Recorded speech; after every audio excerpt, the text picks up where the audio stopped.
Oh, what's going on, everybody? Today's episode is brought to you by Black Rifle Coffee. When I do these ad reads, it's pretty simple. What I do is I go to blackriflecoffee.com and I talk to you about what I see. Now, one thing that you're not going to see on there right now, unless you look for it, if you go to their site, there's a little, what would it be? Magnifying glass. And if you put in there cleared hot roast, if you are lucky, you're going to be able to pick up some of that roast that remains. Now, I'm going to tell you this. They only did 1,000 bags. I'm trying to talk them into doing a little bit more than that. They may be gone by the time this comes out on Monday. If it is gone, well, I don't know what to tell you. Other than you could, on May 1st, get the We're Not Here blend if you join the ECS. Or you could just join their normal coffee subscription service and get any blend of coffee, ground, whole bean, light to extra dark, even decaf if you hate yourself, and have it delivered to your house or business or, I don't know, wherever the hell you want to, whenever the hell you want to. That's the kind of stuff you can do. And, of course, also find all sorts of different types of ways to drink coffee, T-shirts, all sorts of stuff like that. So go to blackriflecoffee.com and help yourself out. All right, my guest today is Ephraim Mattos. And let me just tell you, interesting man. Graduated high school in 2010, which disgusts me because I was very old in 2010. Joined the Navy, made it through BUD/S, and became a Navy SEAL. Let's not hold that against him. He left the SEAL Team Zone in 2017 at the age of 24, flew to Iraq, and joined a small group of volunteer humanitarians known as the Free Burma Rangers. He ended up getting shot by ISIS on a rescue mission, which is insane. The video of that actually is online. And after that, formed the Stronghold Rescue and Relief, which is a nonprofit dedicated to sending highly trained former special operations personnel into the heart of violent conflicts around the world in order to find and help the families caught in the crossfire. His story about what he's been up to for the past few years is unbelievable, and I'm just going to shut up and let him speak for himself. Let's get into this. Episode number 283 with Ephraim Mattos. Enjoy. Okay, got the red smoke. Gun run, north and south, west of the smoke, west of the smoke. Okay, copy, west of the smoke. I'm looking at danger close now. Come on with it, baby, give it to me, I need it. You're cleared hot. Copy, cleared hot. Yeah, so what was it, 3 years ago? 3 years, yeah. Right as COVID was getting started. Yeah, so 3 years ago when we recorded last time, it was just that one piece of machinery right there. Yeah, the road. And then you would press a button and that was it, and I got a full studio going, and that's great, man. Was it in this room 3 years ago? No, it was at your place.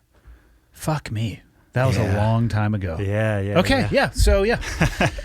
Well, during COVID, you know, there's only so much stuff that you could actually do. Yeah. So I kind of focused on what I could do locally. Mm-hmm. For people who choose to watch the podcast, it's a simple setup. It's an office suite in a building with some sound dampening curtains on both sides. Michael sits off camera. That's a newer addition probably within the last year or so. But yeah, I didn't know what else to kind of dedicate my time and effort to. Yeah. What do you do when there's nothing else going on? So right as COVID was hitting, right after I was on your podcast, actually, I was deadlifting, lightweight, high reps, tweaked my back, of course. And so I ended up being down hard most of 2020 with my back. I was going. How bad did you tweak your back? Dude, I don't know exactly what I did, but basically I was going to the chiropractor 3 days a week for several months just to be able to walk straight. I couldn't lift, couldn't run, couldn't do anything like that for a year. It was rough. How did it finally get better? Over time, I just kept stretching it out, kept sort of strengthening it. And yeah, lots of stretching, lots of just random sort of strength exercises that the chiropractor gave me, and lots of walking. Ironically, he was like, "Dude, just walk." So that's what I do. I just go for really long walks. Okay. Yeah. Well, COVID would be a good time to do that. Yeah, exactly. So it was good. It was socially responsible, some might say. Yeah, exactly. And I was wearing double masked outside, alone, walking, making sure everything was safe. Yeah. Quad vaxxed or just triple? Just triple. Okay. Yeah. My next vaccine is while I'm in town here. I'm gonna get that. Yeah. You might have a hard time finding it here. Exactly. Here in Montana. That's great. You know, I was really surprised driving up here. I saw 3 different dance studios, which I know is totally random, and I don't even know why the conversation is going this direction. But I know saw one of them in dance Lakeside. Studios. Okay. There's a dance studio there. Michael would definitely know the answer. He frequents them. Where are the other dance studios in town, Michael? That's a really good question. He does interpretive dance. Yeah, I He's like to into keep it that. like deep though. I like to keep that on the low, so I'm not going to tell you. It's not on the down low anymore. I don't know how Now you we all even found out. He won't even like send me texts. He does like small interpretive dances that he records with his cell phone, and I have to extrapolate the message It's that up he's to trying to Andy. send to me. What does he mean? It's like, oh, he's going to be late again. Okay, Yeah. I see. And it takes him longer to do the interpretive dance than it would to actually get here. So I can't figure out the math on it, but I don't want to tell him to not express himself. Right. You know? It's a special flower, you know? You got to express yourself. Special snowflake, some Special might say. snowflake. Yeah. Okay. He thinks he is. Yeah. So probably the easiest way, I'm trying to think. I want the episode to be standalone. So bring us up to everything you were doing before we met the first time. So it can kind of be a standalone episode. And then, of course, people can go back, but it'll allow us to kind of springboard into everything you've been doing since then. Yeah, absolutely. So I got out of the teams in 2017. I joined when I was 18. I did like 6.5 years and got out. I didn't do any shore duty, didn't do anything like that. I got out immediately. And as soon as I was a civilian, actually before I was a civilian, flew to Iraq to help in the fight against ISIS as a civilian volunteer. Just doing medical and humanitarian aid was my original intention. That's really what I wanted to do, was to get into doing that kind of thing post military. So I ended up being there. I ended up getting involved in the front lines of the war on ISIS, not intentionally, but it just kind of that's just the need that was there. I wasn't looking for the fight, but we ended up getting into heavy fighting. We did several rescue missions. One in particular, the day I got shot, we went in and rescued a little girl who was sort of right in front of ISIS headquarters in a pile of bodies. And on our way back, after extracting her and getting her, I ended up taking her around through the leg. There's a video of that particular incident, correct? Yeah, there was a video on that of all that. So it was crazy too, because that day everyone was there was multiple war correspondents who were there, sort of filming what was going on right on the front line. And so I didn't see the video until I think maybe a week or two after it had been filmed. So I had no idea. And the funny thing is, after I'd been shot, I was trying to replay in my head over and over and over again, like what had happened. You're sitting there trying to like, okay, what went wrong? What went right? What did I do? Like, and I couldn't remember if I had fallen over or not. Like, I could not remember if I had fallen over, if I just kept walking. I couldn't remember that part. I like totally blacked out after I'd been hit. And then I watched the video, and the video showed me that I'd fallen over right behind a tank which was backing up, and then the tank almost ran me over. So the other guys were screaming at me to stand up. So then I stood up and had to hobble out of there. But it was just kind of funny. Then after I watched the video of it from someone else's point of view, then I remembered. I was like, oh, that's right. Okay, I remember smacking the ground. I remember the tank treads almost getting me. Yeah, Isn't it it was weird how human memory is? Dude, it's so weird. It's so weird That you could watch a video of yourself and not have the memories of what was happening, even though you're clearly watching yourself. Yeah. Wild. Yeah, no, it's super weird too. And so actually that day I'd been keeping a daily journal when I was there, and you talk about memory. So I remember writing in my journal, or I just kept it on my phone, but I had written in there that I'd been shot and had limped away or something. I forget. Whatever I'd written was inaccurate. So I even like a couple hours after it happened, I didn't even remember exactly what had transpired, which is really, really bizarre. This might be the video. Which one is this?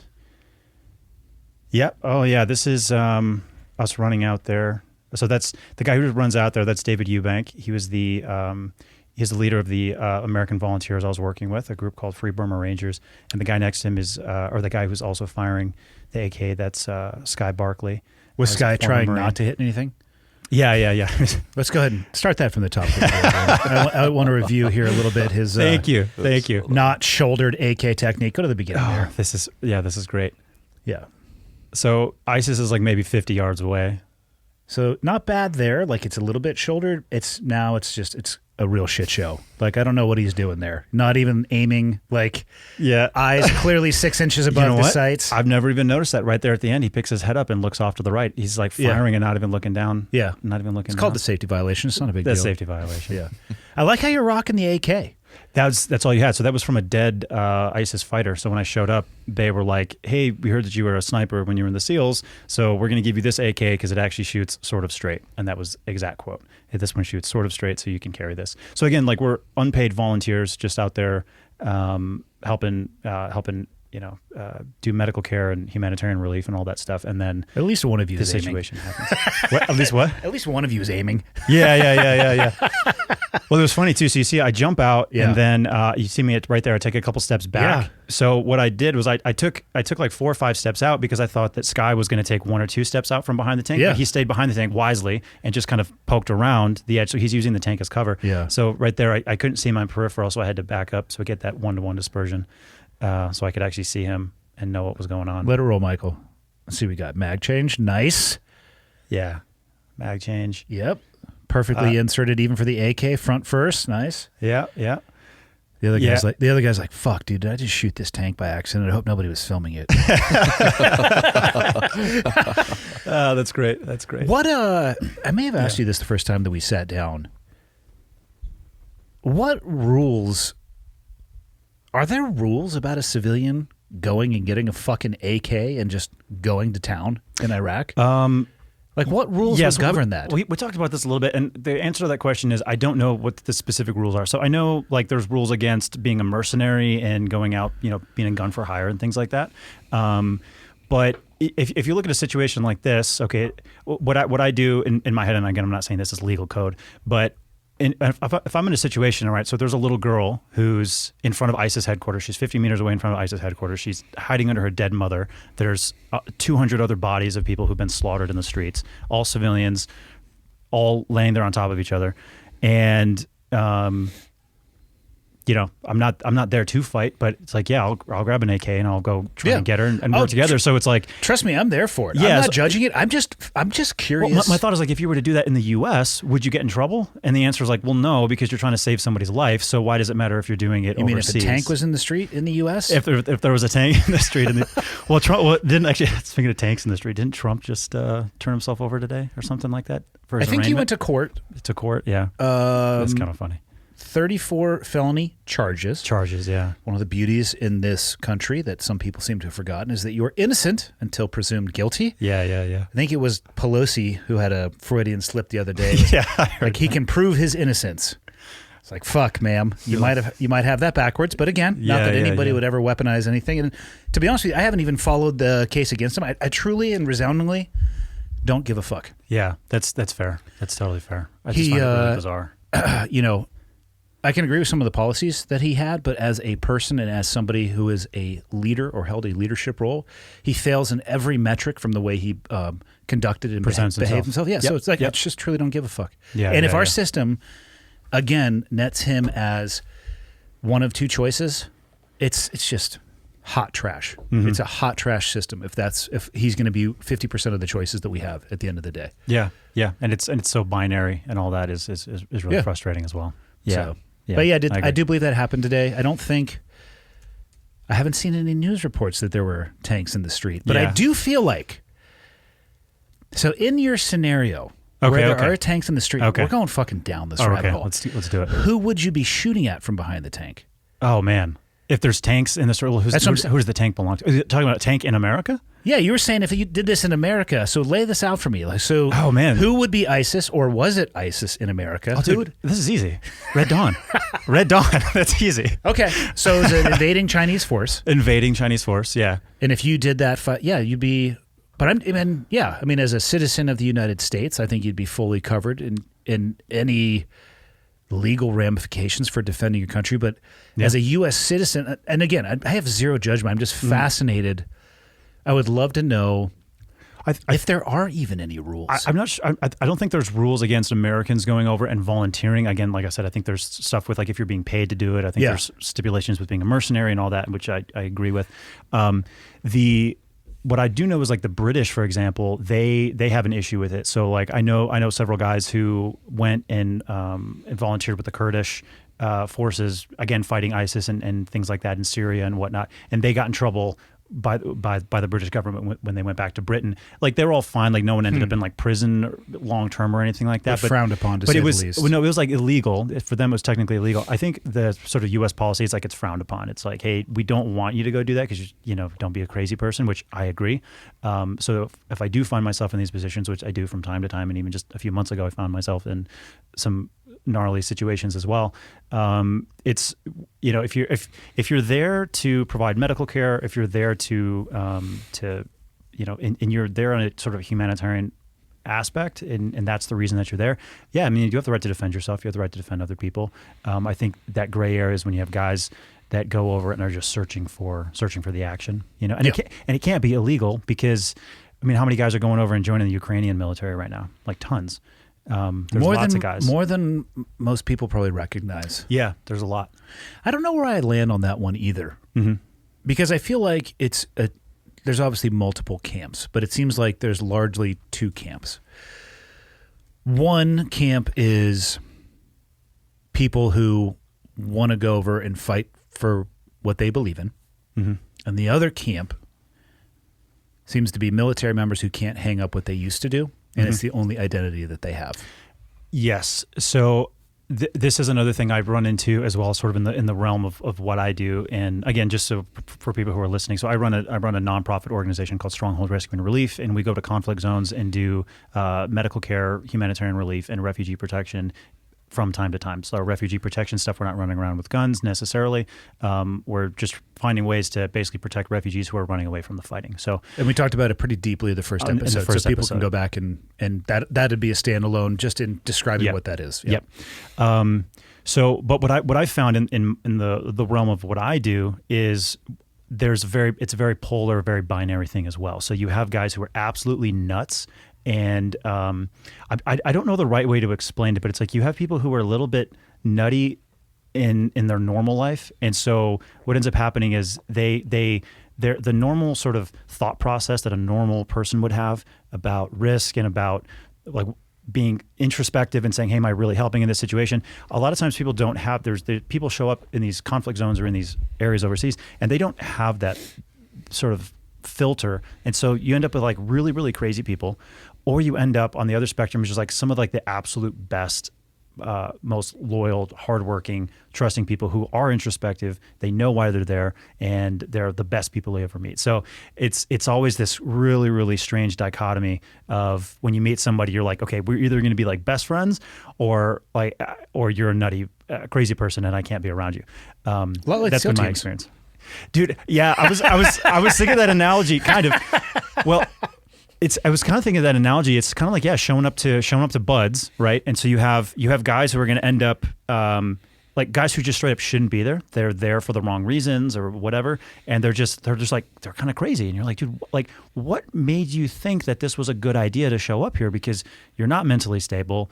You've got all kinds of weird emotional issues, right? So you have that guy on that spectrum, and then you have the guy on the other end of the spectrum who's going to go all the way to like DevGru, right? So you have the two sides, and then you have a few guys in the middle. Yeah. And so I feel like these extreme situations draw out like the best and the worst of humanity. And I think similar to with the Ukraine thing, I mean, you have guys over there, man, hats off to the guys. I spent a little bit of time in Ukraine last year when the Russians were still advancing on Kyiv. I was in Kyiv at that time, setting up medical, doing medical training and training up a lot of the civilians who were sort of conscripted. Yeah. And so we were training them on medical stuff, and we're like, hey, here's how you can protect yourself. And they're like, hey, like they were, these civilians, like their job was to be, hey, your job is to hold this road. If the Russians come down this road, your job is to fight them. And that was it, right? You're going to live in the basement of this building, and this is your life now. So I spent some time there. So I came across, guys who are, hats off to them, guys who are actually going out there and World War II style, trenches and all that kind of stuff. I never personally got up to the front on like that, so I never was in any real combat at all, or even in major danger. But I know that there were guys who were. But then so there was that, and then there was also guys who were just absolutely nutty who showed up as well. So it was just bizarre, that dichotomy of how it all works. How do you think the U.S. should manage that, or is it even possible to do so? The situation in Ukraine? Citizens going to Ukraine. I've had quite a few ex-military guys reach out and be like, hey, I'm heading over. And I don't necessarily know how to respond because, again, I know, and I'm sure you do too, plenty of people they can't move past who they used to be, what they used to do. Yeah. And they're going over there, and if it wasn't Ukraine, there would be fill in the blank place, right? They're if given the opportunity, they're going to go and fight.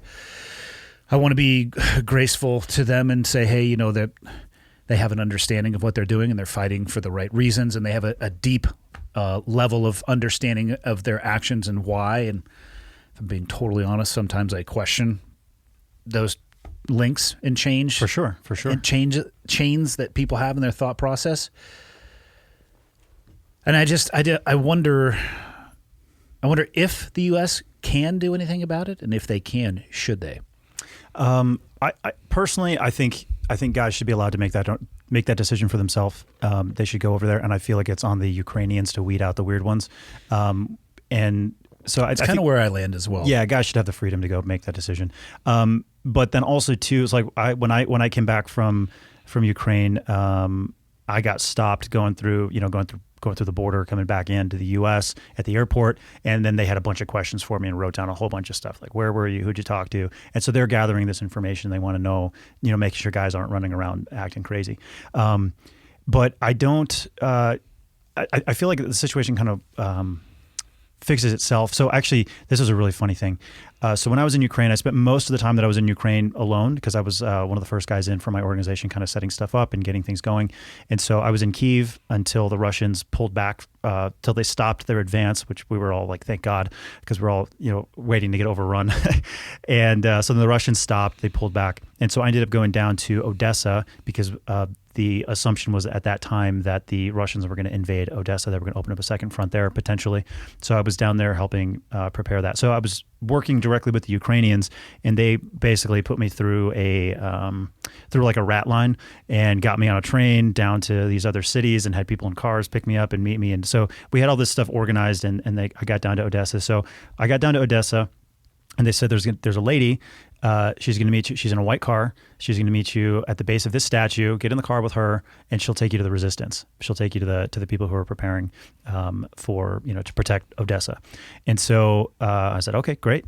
So I show up where I'm supposed to be. Sure enough, a lady shows up in a white car. I get in the car with her. There's a guy with her as well, who's her husband, and she speaks pretty good English. That's why she was sent to pick me up. And so we start driving to the outskirts of Odessa, and so we're talking, and I'm getting to know her, and she starts saying, oh, thank you for being here and helping us, and here's what we're doing. We're civilians, and we're getting ready to protect the city, and we don't know anything, and all this stuff. And then she says, she's like, oh, there's some other Americans here and that are helping us. And I thought, oh, interesting, cool, all right. And she goes, they're Navy SEALs. And so I go, so again, she speaks broken English. So I said, okay, when you say Navy SEAL, I said that's a very specific term. I was like, do you mean like they were Army or they were Marines or they're just American veterans? She's like, no. She's like, I understand the term Navy SEAL. She's like, they're Navy SEALs. And so I thought, okay. And so I thought, again, binary. I'm either going to run into some crazy people or I'm going to run into, a couple guys that I know, right? And so we get out there. I go into this hallway and I hear them. They're doing like room clearances in this old abandoned like Soviet factory. Like training. Yeah, they're doing training. This is all, and there's civilians in there with guns. Nobody knows what they're doing. It's you feel bad for the people though too. Like and I don't say that to make fun of them, like the civilians. There's just people who've never held a gun in their life, and now all of a sudden the Russians are coming. Right? Welcome to the fucking show. Exactly. So I was like, and obviously I'm there to help them. So anyway, I hear them doing these room clearances, and I hear all this like screaming down the hallway in English, like clear, all clear, clear, clear, and all this screaming, and I was like, no, that's not team guys. Because like, no, like you don't yell like that. There's nobody's yelling like that. Exactly. So sure enough, these guys come back down the hallway, and while I was standing there waiting for the room clearances to be done, there was an American guy standing there, and so the interpreter lady, she introduces me to him, and I forget the guy's name. Let's say John. She's like, "Oh, this is John. He's an American." And so John looks over me. He's maybe in like his like early 60s. If he had ever been in the military, maybe back in the 80s or something. Mm-hmm. He clearly was not a military guy. And he's standing there, and he's like, oh, hey, he shakes my hand awkwardly, and then he goes, he's like, yeah, I'm John. And I was like, oh, hey, John, like, what do you guys got going on? He was like, oh, I'm not here. That's exactly how he responds. He goes, "Oh, I'm not here." Cool, John. If you were here, what the fuck do you guys have going on? Exactly. And I was like, okay, cool. And he's like, I'm not here. I was like, Fucking whatever. commanding officer of the douche brigade. Dude, so no, the commanding officer was about to come over in a second. Perfect. So the commanding officer, so these, they finished the training run at the end of the hallway. The Ukrainians start coming back, and there's two Americans with them. And so there's this little sort of stocky Guido-looking guy. He comes, he's all cocky, dude. He's like, he's got the little strut going on, he's just like, he's like the man for the first time in his life. So he comes walking down the hallway, and then the interpreter, she says, "Oh, this is Mike," or whatever. I don't remember saying. It's like, "Oh, this is Mike. He's an American as well." So this guy, he comes up to me. So he looks at me. True story. So he looks at me, doesn't introduce himself, doesn't shake his hand, doesn't shake my hand, nothing like that. He just looks at me, turns his shoulder, looks over me, and goes, "What unit were you with?" That's the first words out of his mouth. And I go, I'm trying not to laugh because, like, okay, I know these guys obviously aren't SEALs. They've been telling everybody that they're SEAls. And so I just go. But you need them to tell you that they were SEAls. Yeah, exactly. I wish I'd held on long enough. So I can teach you these things. You have to you have to lay the road out for them so they go driving on it. Okay, perfect. I need to learn that technique because the story would have been way better. Well, then you can crush them because at the end of that road is a catastrophic car wreck. Yeah. Well, all right, so the car wreck happened pretty quick. So I just went. I was like, "Oh, team one," and he just gets us a cocky look on his face and goes, "Team one of what?" And so you're already aired out. You're fucking done. So I just go. I was like, "SEAL team one," and.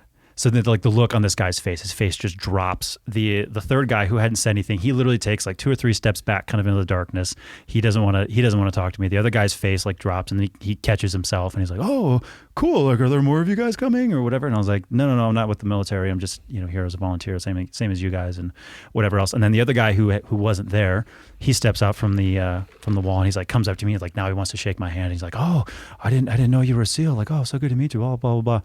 And it was the whole thing was really bizarre and really weird. So, but the funny thing is, with this group of Ukrainians, there was a group of guys. There's like 5 or 6 of them. And they had customized weapons, they had good gear on, and they were kind of keeping to themselves, and they were quiet. So I thought, okay, I want to go talk to these guys because these are the guys I need to be working with. This whole other thing, I have no idea what's going on. So I go up to them and I start talking to them. You didn't want to work with Meal Team 6? Meal Team 6, I did not. Yeah. So I go up and talk to these other guys, and they go, so one of the guys speaks English, and we're talking back and forth. And so he goes, so I was like, hey, like,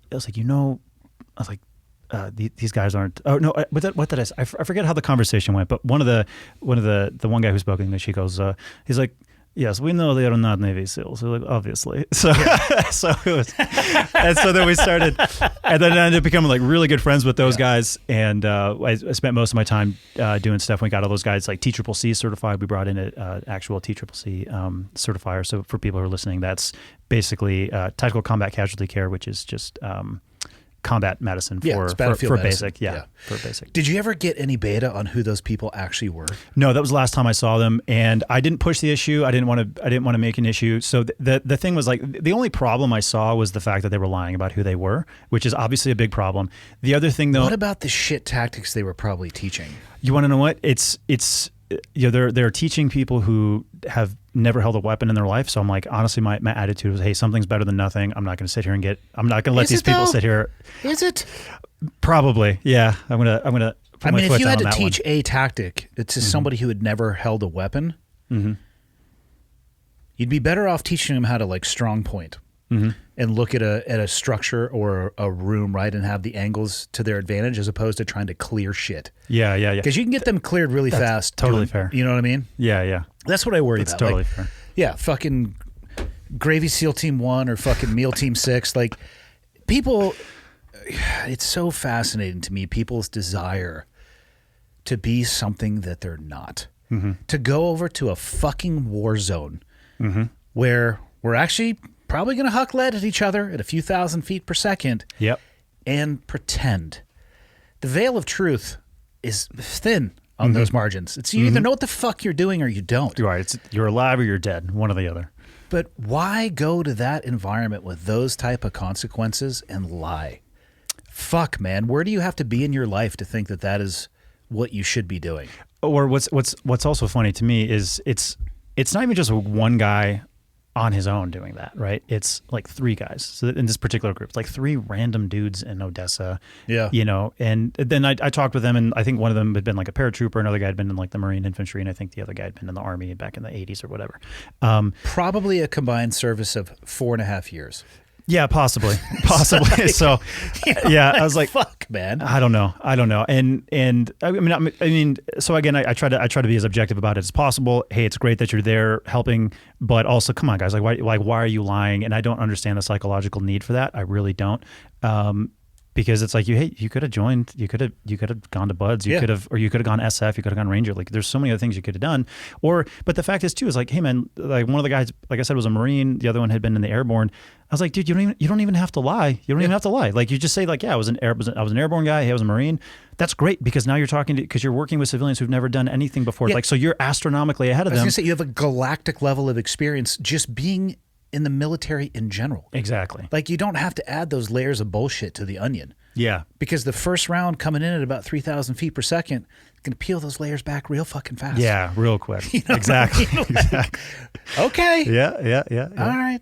If you were a betting man, how would you bet the Ukrainian war plays out? I think they're going to find some kind of. I think basically there's going to be a continued stalemate. I think Putin and Zelensky, I don't know how it's going to happen, but I think they're going to make some sort of agreement. Putin's going to keep the territory that he's got right now.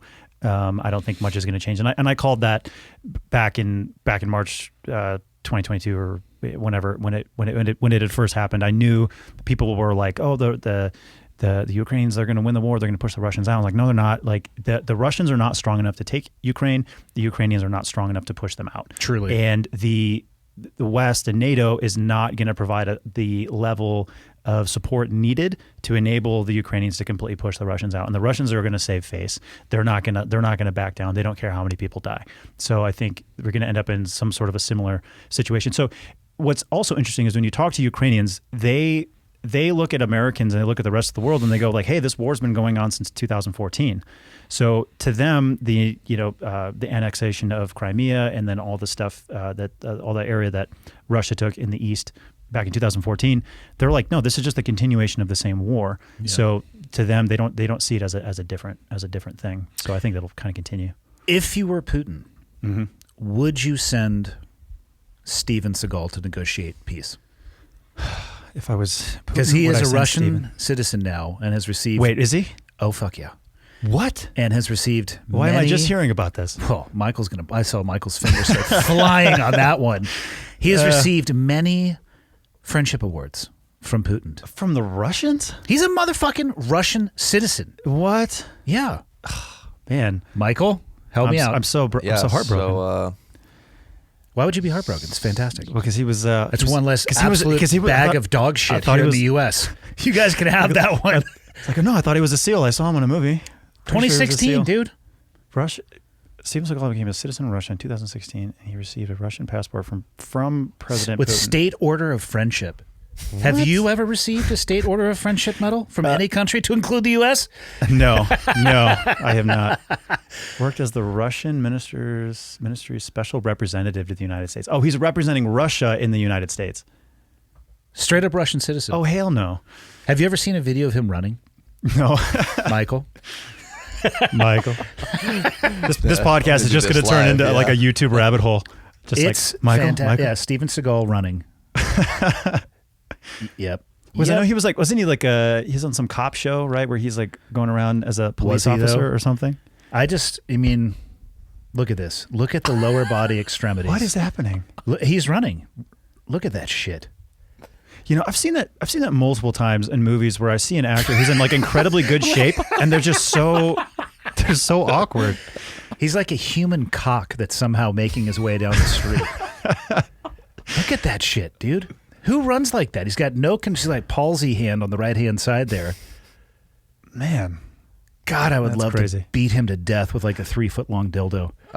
Andy, he's a black belt in Aikido. I would watch out. Well, yeah, he can't manipulate my wrists when I'm beating him with a dildo. Oh, wow, that's great. Yeah, you know what? Russia can happen. Just so you know, you're welcome for that. You didn't know any of that, and now you do. Now I do. This is why I'm here. You're going to leave today a different person. Yeah, already. Yeah. I have a lot to think about. It's on the drive back. Just like Steven's like, oh, why? What's going on? He is a steaming pile of human excrement as a person. You really don't like this guy. I hate him. Yeah. All you need, like, and Michael, don't pull this one up, but for people out there, just Google like Steven Seagal and sexual assault and how he's treated. I've heard of some allegations. He's a fucking and piece stuff. of shit. Lots of stuff like that. Yeah. Okay. Fortunately, his hair is all natural. Okay. I may have watched some of all of the show where he's the cop. He goes to a range one day. It's like shooting. He's shooting match heads, right? He's like teaching marksmanship, and he's shooting match heads. Like matches. Yes. Okay. Now, for anybody out there who has an IQ of 1 or above, you can realize that editing is a beautiful thing. And just because a round hits a match head doesn't mean A, he shot it, and B, there wasn't 150 rounds that occurred before it hit that. Yeah. What was the distance? This is exactly where I was going. So he's standing at a range at a distance that is clearly no more than 5 yards. And it says on the bottom, It says 30 yards. 20 feet is what I'm seeing here. 20 feet. Okay, well, that's 7 yards. But whatever fucking distance they put up there, it was clearly so much closer than that. But it's just the perfect metaphor for who that fucking dick slap is as a human being. You know? And again, too, it's like going back to what we were talking about, going to what we were talking about before. It's like, why do people feel the need to pretend to be something that they're not? Well, he is a thespian, so has spent a good majority of his life actually pretending. That's fair. I wonder if you work in that world long enough. Like, is it possible that you forget what was your life and what you read in the script? You know, I wonder if you're there's that something hollow of a vessel. Yeah. Well, it's like Robert Downey Jr. in Tropic Thunder, where he's having that identity crisis. He's like, oh, who am I? What am I doing? I'm so glad they made that movie before they would have all been thrown in jail for making my that word. movie. It's one of the funniest things. When I was going through SQT, we'd all just graduated buds, and we went up to we were up in Alaska for a month or whatever, and so somebody went to Blockbuster.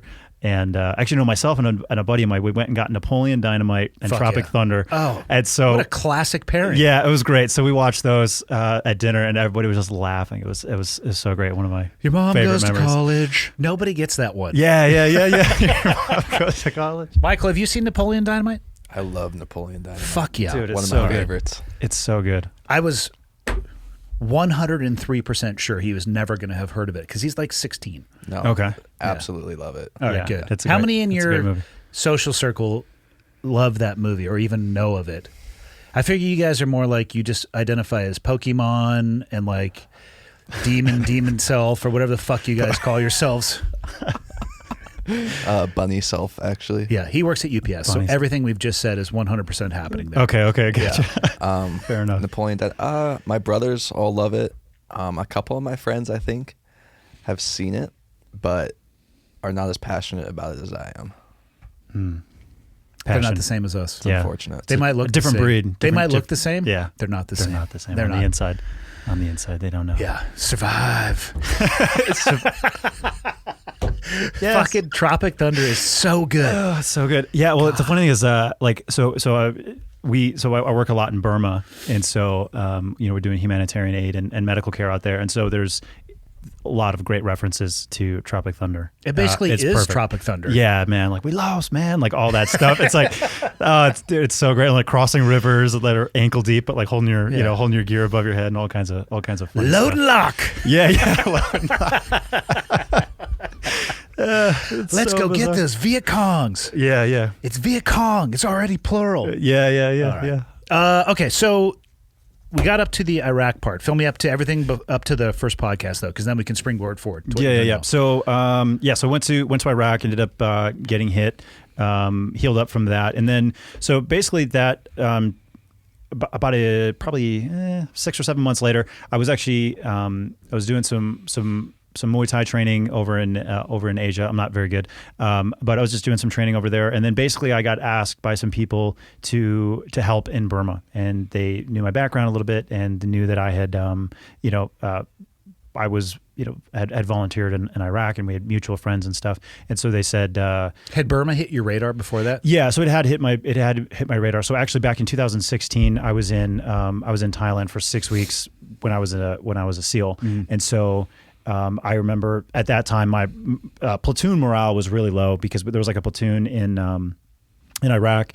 Chuck Keating had just been killed, and he was, we're a team one guy as well, and so morale was really low. We were not happy, and I just remember at that point I was like, dude, like we're like a 4-hour helicopter ride away from villages, in Burma where people are being raped and murdered and massacred. You have a full platoon of SEALs here. All of our weapons are here. All this ammo is here, and we're doing training exercises. Which again, I understand why the U.S. can't get involved in everything. I totally understand that, but that was that particular deployment and that particular trip was why I was like, dude, I gotta get out and I gotta go help in some sort of way.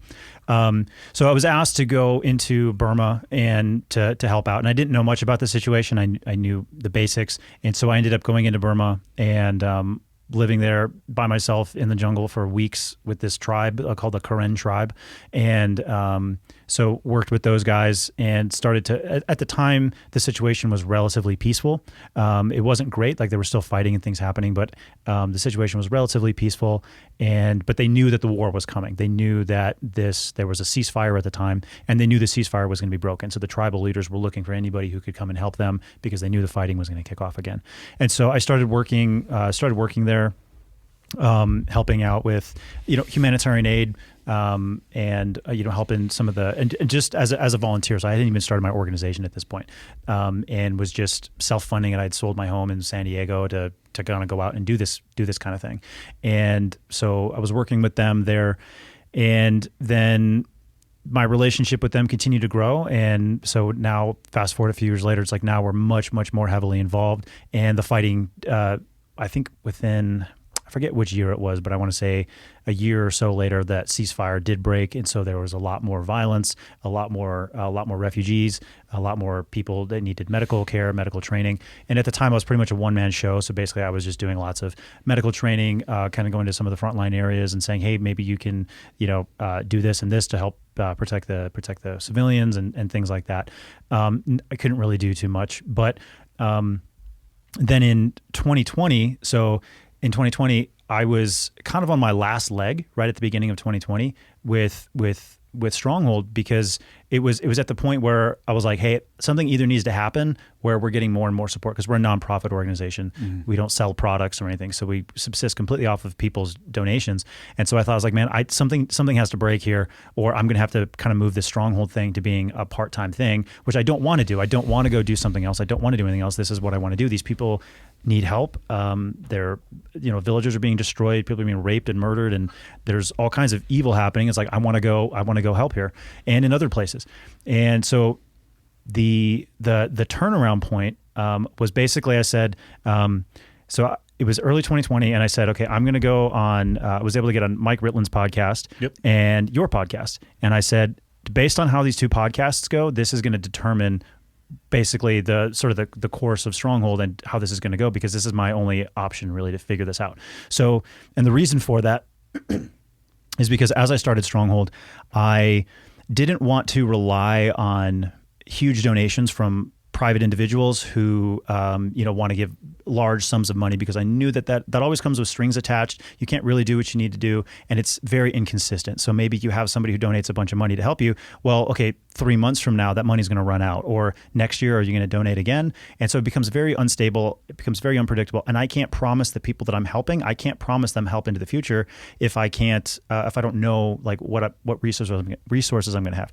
So what I did was I basically decided that Stronghold, we were going to basically be a community-based, we're going to use a community-based fundraising approach, basically and now what we have is we have thousands and thousands of people who each give every month, sort of like a Netflix subscription kind of thing. They just give a little bit every month. We say like, hey, if you want to give, we ask, if you want to support us, give us, 50 cents a day, right? So it's $15 a month, and we actually max it out. You can't give us more than $1 per day, right? So $30 a month. So we have that maxed out, and because we want lots of people to be involved and to make things stable. So this was the plan. This was how I had built the organization to be. It's a really, really great idea until it's not a great idea, right? So it's like it wasn't working because we just didn't have enough people supporting us. So anyway, I went on Ritland's podcast and your podcast. Both podcasts came out right around the same time, and so your audience and Ritland's audience. And I truly mean this. You guys completely saved our organization, and everything that we're doing now is completely, excuse me, is completely thanks to you guys and for having me on and whatnot. So your audience and Mike Ritland's audience, you guys, they got together and the amount of support that came in was shocking. I was like absolutely shocked. And so, well, it's such a palatable business model by reducing it to a lower amount. And I actually think the idea of topping out the investment in it per month, I would not have thought of that for sure. Mm-hmm. But I think it's a super smart move. And like, I don't know how many people are like me. I just happened the other day to go through my iTunes subscriptions. Okay. That I hadn't in a while. Yeah. Fuck me running. I am spending money on things that I didn't realize that I still was subscribed to. Oh, really? Oh, wow. So if a lot of people right now are like, oh yeah, that does make sense to make a small investment every month, just go through your iTunes, your subscriptions, which by the way, I think they make it intentionally hard to find. Yeah. Because you can easily one click turn it off. Yeah. I was surprised. I was subscribed to shit that either my kids had taken the real liberty of hitting the accept button or stuff from literally years ago. And I mean, it's not like it wasn't hundreds of bucks, but $30 a month, $40 a month that I didn't even fucking realize was going. That's the thing. You don't even know that it's gone. And that's the thing too with what we do. That's why it's amazing. We have, like I said, thousands of people who each just give a little bit every month. And so it's so sustainable. And so what that does is it allows us to predict our monthly income, months and months in advance. And so one of the things we'll kind of get into and start talking about as well is we actually now have like full blown ambulances, like jungle ambulances out in Burma right now where we're transporting tons of patients, and like incredible stories and stuff happening there. But that's a consistent long-term program, and that doesn't work if every 2 weeks I have to like get on the phone and beg that's people not the life to you want to live. No, and it's bad too because it's like I have I've several friends who are exorbitantly wealthy, like 1% of the 1% of the 1%, like billionaires. Absurd, billionaires, and they're my friends, like legitimately my friends, and it's like weird. It would be weird if I was, like, hey, by the way, buddy or friend, can you, you should tell them they're not allowed to invest. Yeah, that's what I should do. Just be like, well, I've had that conversation with them, and I'll say, listen, I'm like, you know what I do, I know what you do, but like we're friends. I will never ask you for anything ever. If you want to give, it's there, but that's it. Tell them no, and I'll tell you why. And the few people that I know that are in that orbit, they are surrounded by a fucking disgusting amount of people with their hand out. Yes. Which I actually can't. I can't even fathom what it's like to. I guess it would be associated in some way with fame because people would either want to be proximal to you or want something from you. Again, it's a different version of like a handout. But in the people that I know that are like that too, I'm super cautious. I don't ever want to ask for anything because I see them every day with almost every interaction. That's exactly what's happening. And I would rather be their friend than anything else. I would rather go without than ask them for something. Yeah, absolutely. And that's something I see all the time as well in these situations. And so, so I didn't want to build my organization based off of that because then now I turn into this sort of scummy person who's like, oh, who's the next rich person I can talk to? And well, it'll put you into the category. Yeah.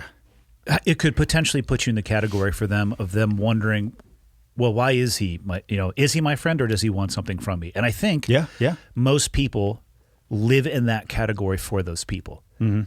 Michael, before I forget, can you look up what episode he was on the first time? Because I want to be able to point people towards, we did a really good job of unpacking what your organization does, and that way they can have that standalone. Yeah, perfect.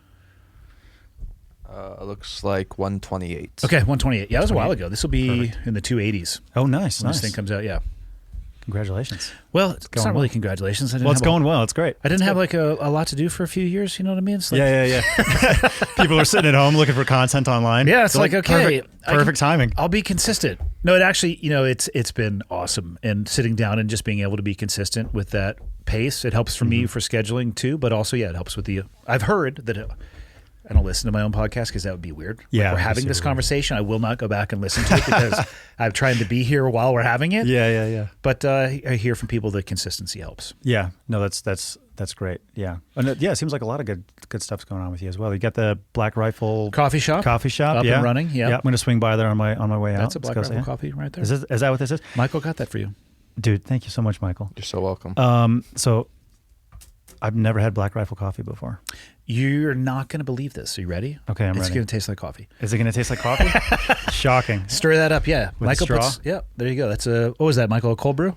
Yep, cold brew with cream. Yep. It tastes like That tastes like coffee. It tastes like coffee. But Yeah. like manly coffee.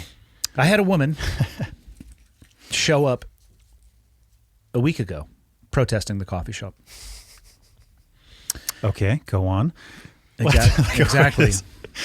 I was downstairs in a meeting, and an employee came down and was like, "Hey, one of the other employees is upstairs as a woman protesting." I was like, "This is why I'm here. Yeah. Tell me more." So I go up there, and it's actually, I want to be very careful because it'd be very easy for me to act in a demeaning manner or to talk down about somebody else's beliefs, and I actually don't want to do that. I think that having a conversation about what people believe is very important. And I came later in this interaction to the realization that this person was not interested in the conversation. Because when I tried to engage in a conversation or bounced up against logic, or maybe she hadn't thought through some of these things, it came back to an emotional response of I'm a gun luster. That's what I was told. It was a gun luster and a bootlicker. And then one of the other employees was told that he has real small dick energy. Wow. To which he responded, "How did you know?"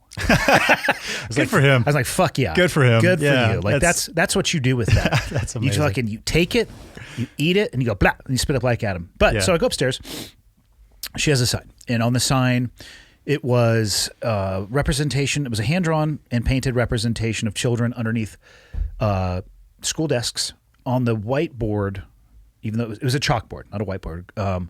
It said something about the Second Amendment, and her issue was that we sell a blend of coffee called AK-47. It's actually the espresso blend.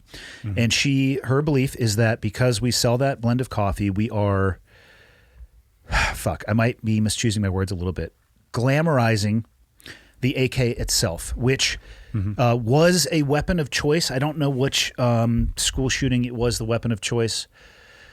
But I have no doubt that it was. Yeah. And because of that, the bag of coffee, it glamorizes and therefore promotes violence with said weapon. I disagree at a very deep level. She said she was going to be back in 3 weeks, and I hope that she is, because I've been thinking about this interaction almost nonstop since then. And I have some questions. Right now, Michael's like, "Oh, fuck me."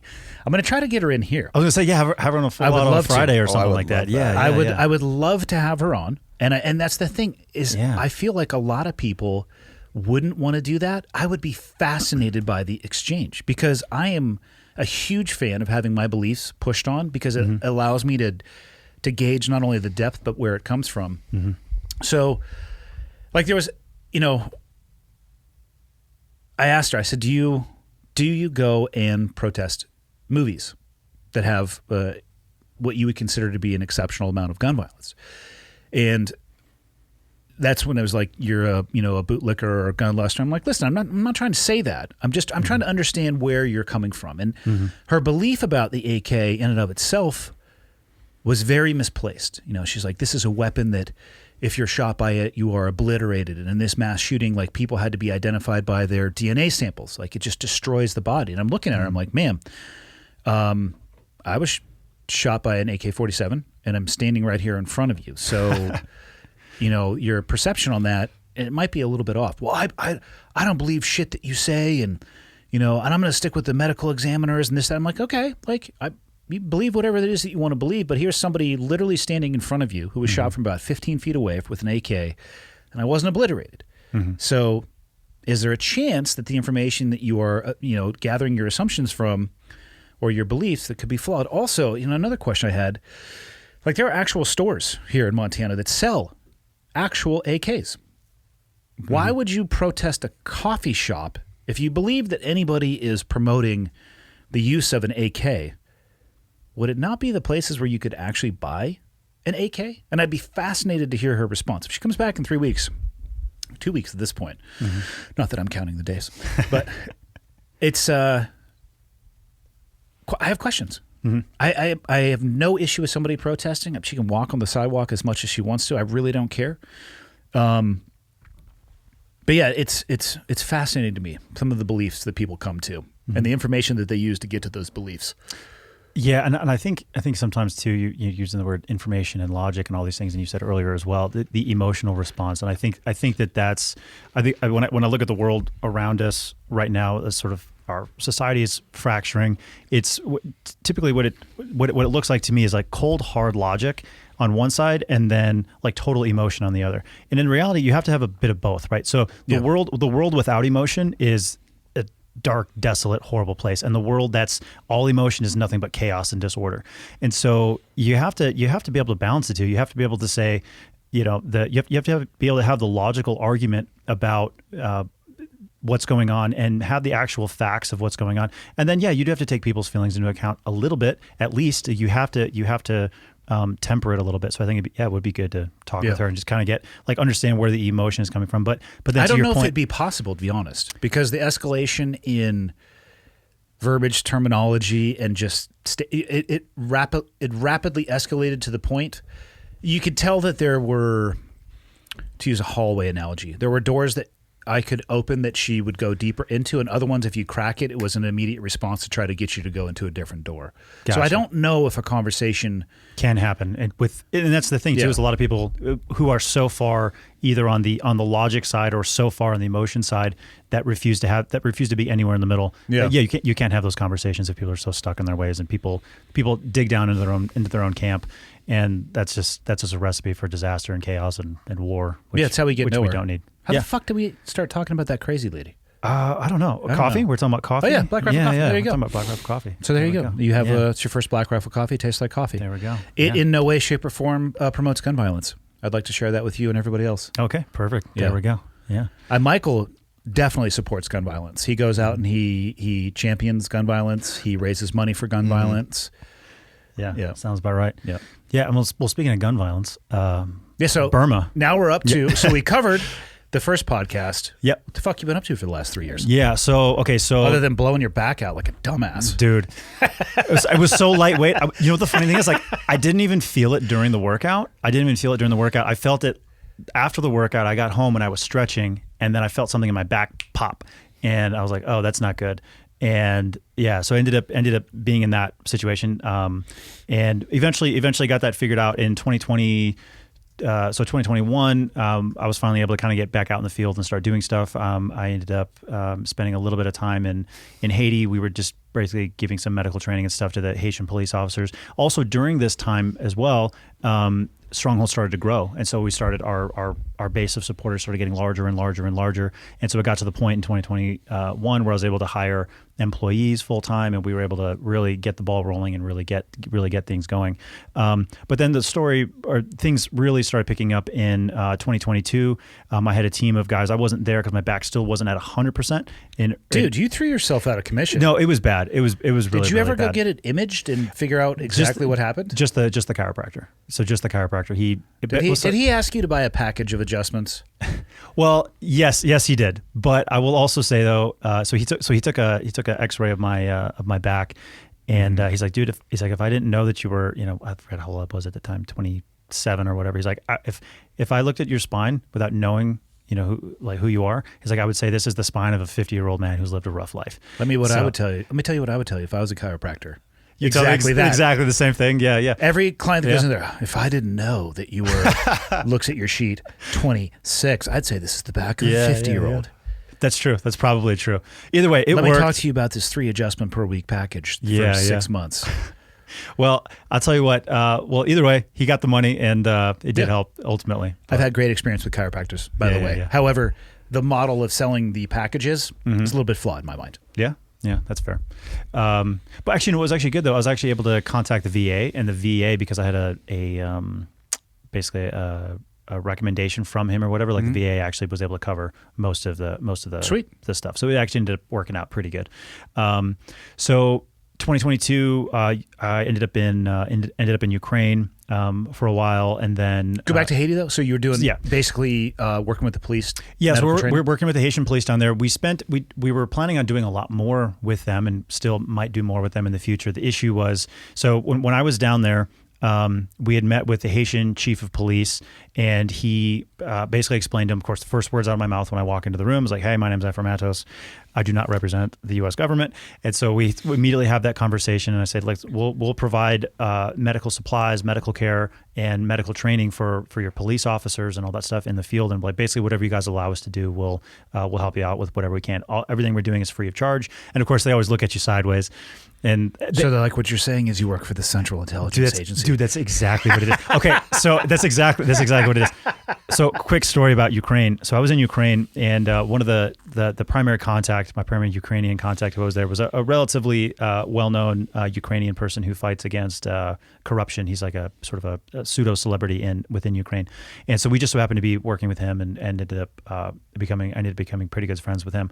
But so we're standing there one day, not doing much. It was like between a medical training or something or other. So we're standing there, and he looks at me. He's like, "So you are a spy, yes?" Exactly. It's like, "You are a spy, yes?" And he gets this big smile on his face, and I was like, it was just me and him. I look at him. I'm like, no. He's like, no. He's like, you were a good spy, but you were a spy. And so I go, no. Like I told you this. There's no way you're changing this person's mind for clarity. Yeah, no, exactly. Yeah. So he's got this big smile on his face, and I go, no. So I pull up our website, like, hey, no, Stronghold Rescue and Relief. Like, here's our Instagram. Like, here's pictures. You can Google me. Like, I'm on podcasts. Like I'm not a secret agent. Like here, you can see. And so he looks at it and gets this big smirk on his face, and he's like, oh, this is the perfect cover for a spy. So I was like, no, damn it, no. So there's no convincing him sometimes. But yeah, so we were in Haiti, and so the chief of police was like, hey, this is really great. We just needed to sign a memorandum of understanding, an MOU with him, basically, so that way. If we ever run into any issues, like these guys, the Haitian police and the Haitian government knows, hey, we're here helping the government, we're helping the Haitian police, and we're providing medical care. This is all that we're doing, and so this is who we are and this is what we're doing. So he's like, yep, this is great. He's like, I was going to come back a couple weeks after that, and so he was like, yep, come back, we'll sign this, we'll get everything good to go, and we'll get everything started. So a couple weeks later. We come back and I'm bringing in a few of the guys on the team and a couple of contractors as well to help with the medical training. And we're bringing in a whole bunch of medical supplies like tourniquets and first aid kits and all this stuff. We're bringing this stuff in, and so I'm on my way. To Haiti, and I got off my first flight, I think in Miami or something. So I get off the plane in Miami, to connect to the cell service. Yeah, and the first message is, hey, the Haitian chief of police just resigned, and I'm literally supposed to meet with him in like 48 hours, and he just resigned his position. And I'm like, oh no. So the reason he resigned was because I think it was the 17 Mennonite missionaries had just been taken hostage by one of the gangs, and so.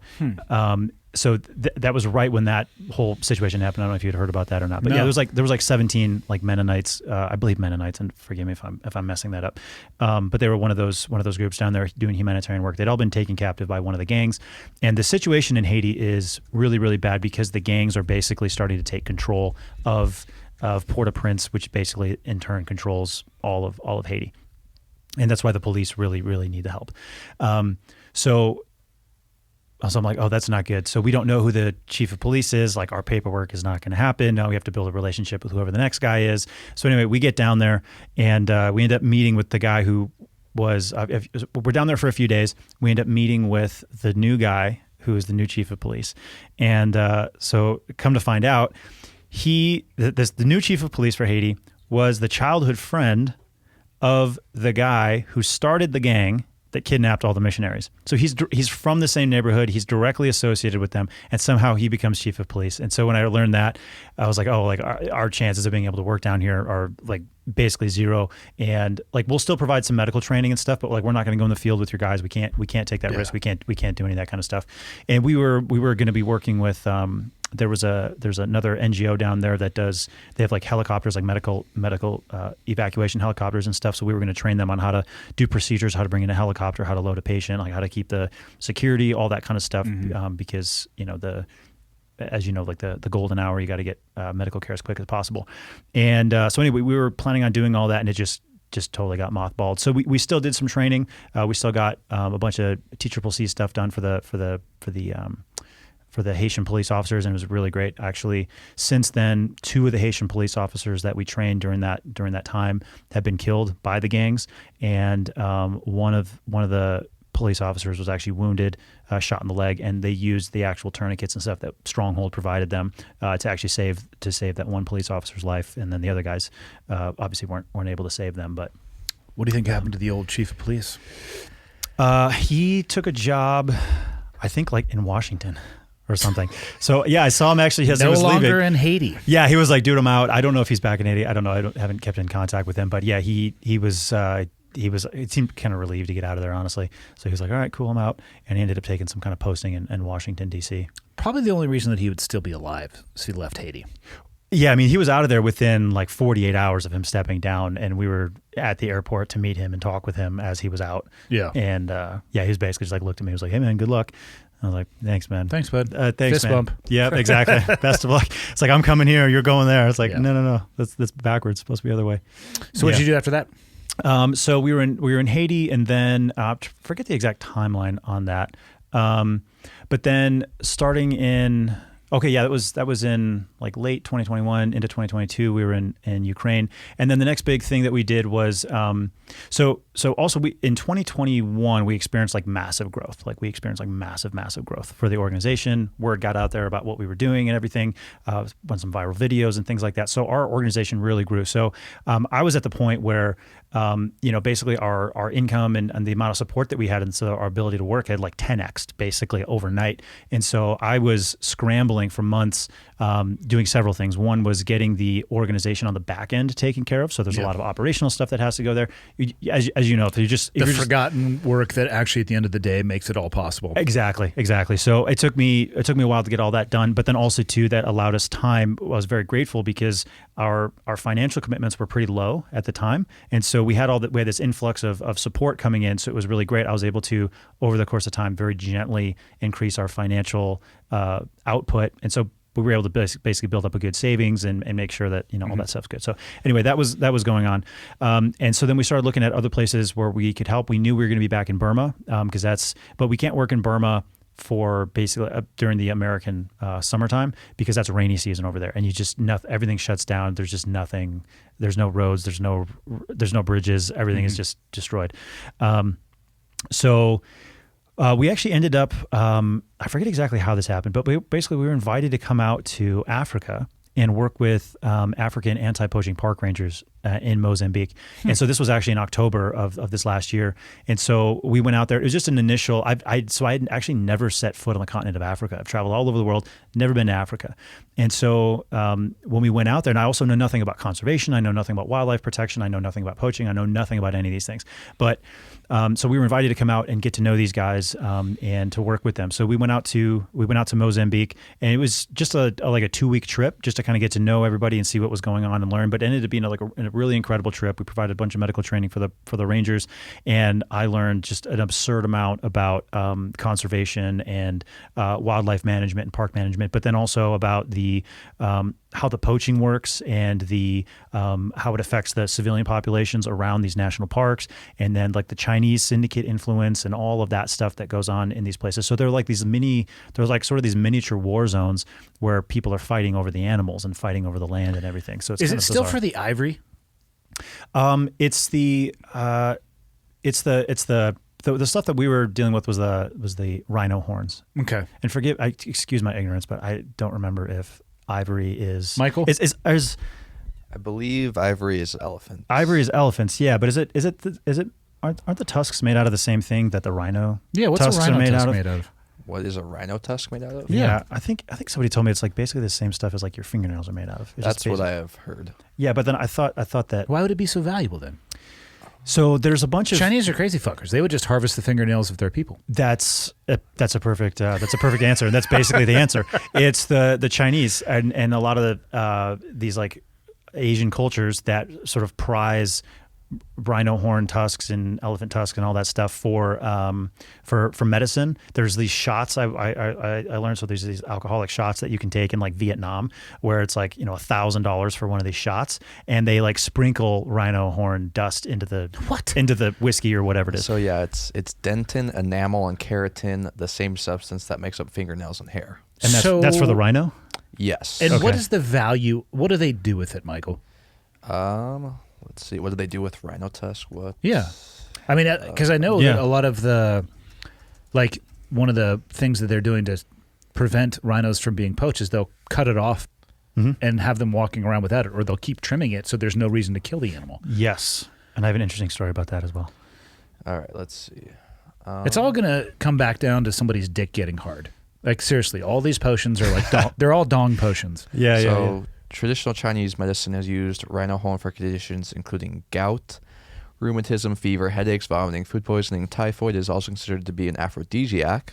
There you go. You called it. You called it. That's funny. The horn is ground into a fine powder or shaved into slivers and then dissolved in boiling water and consumed.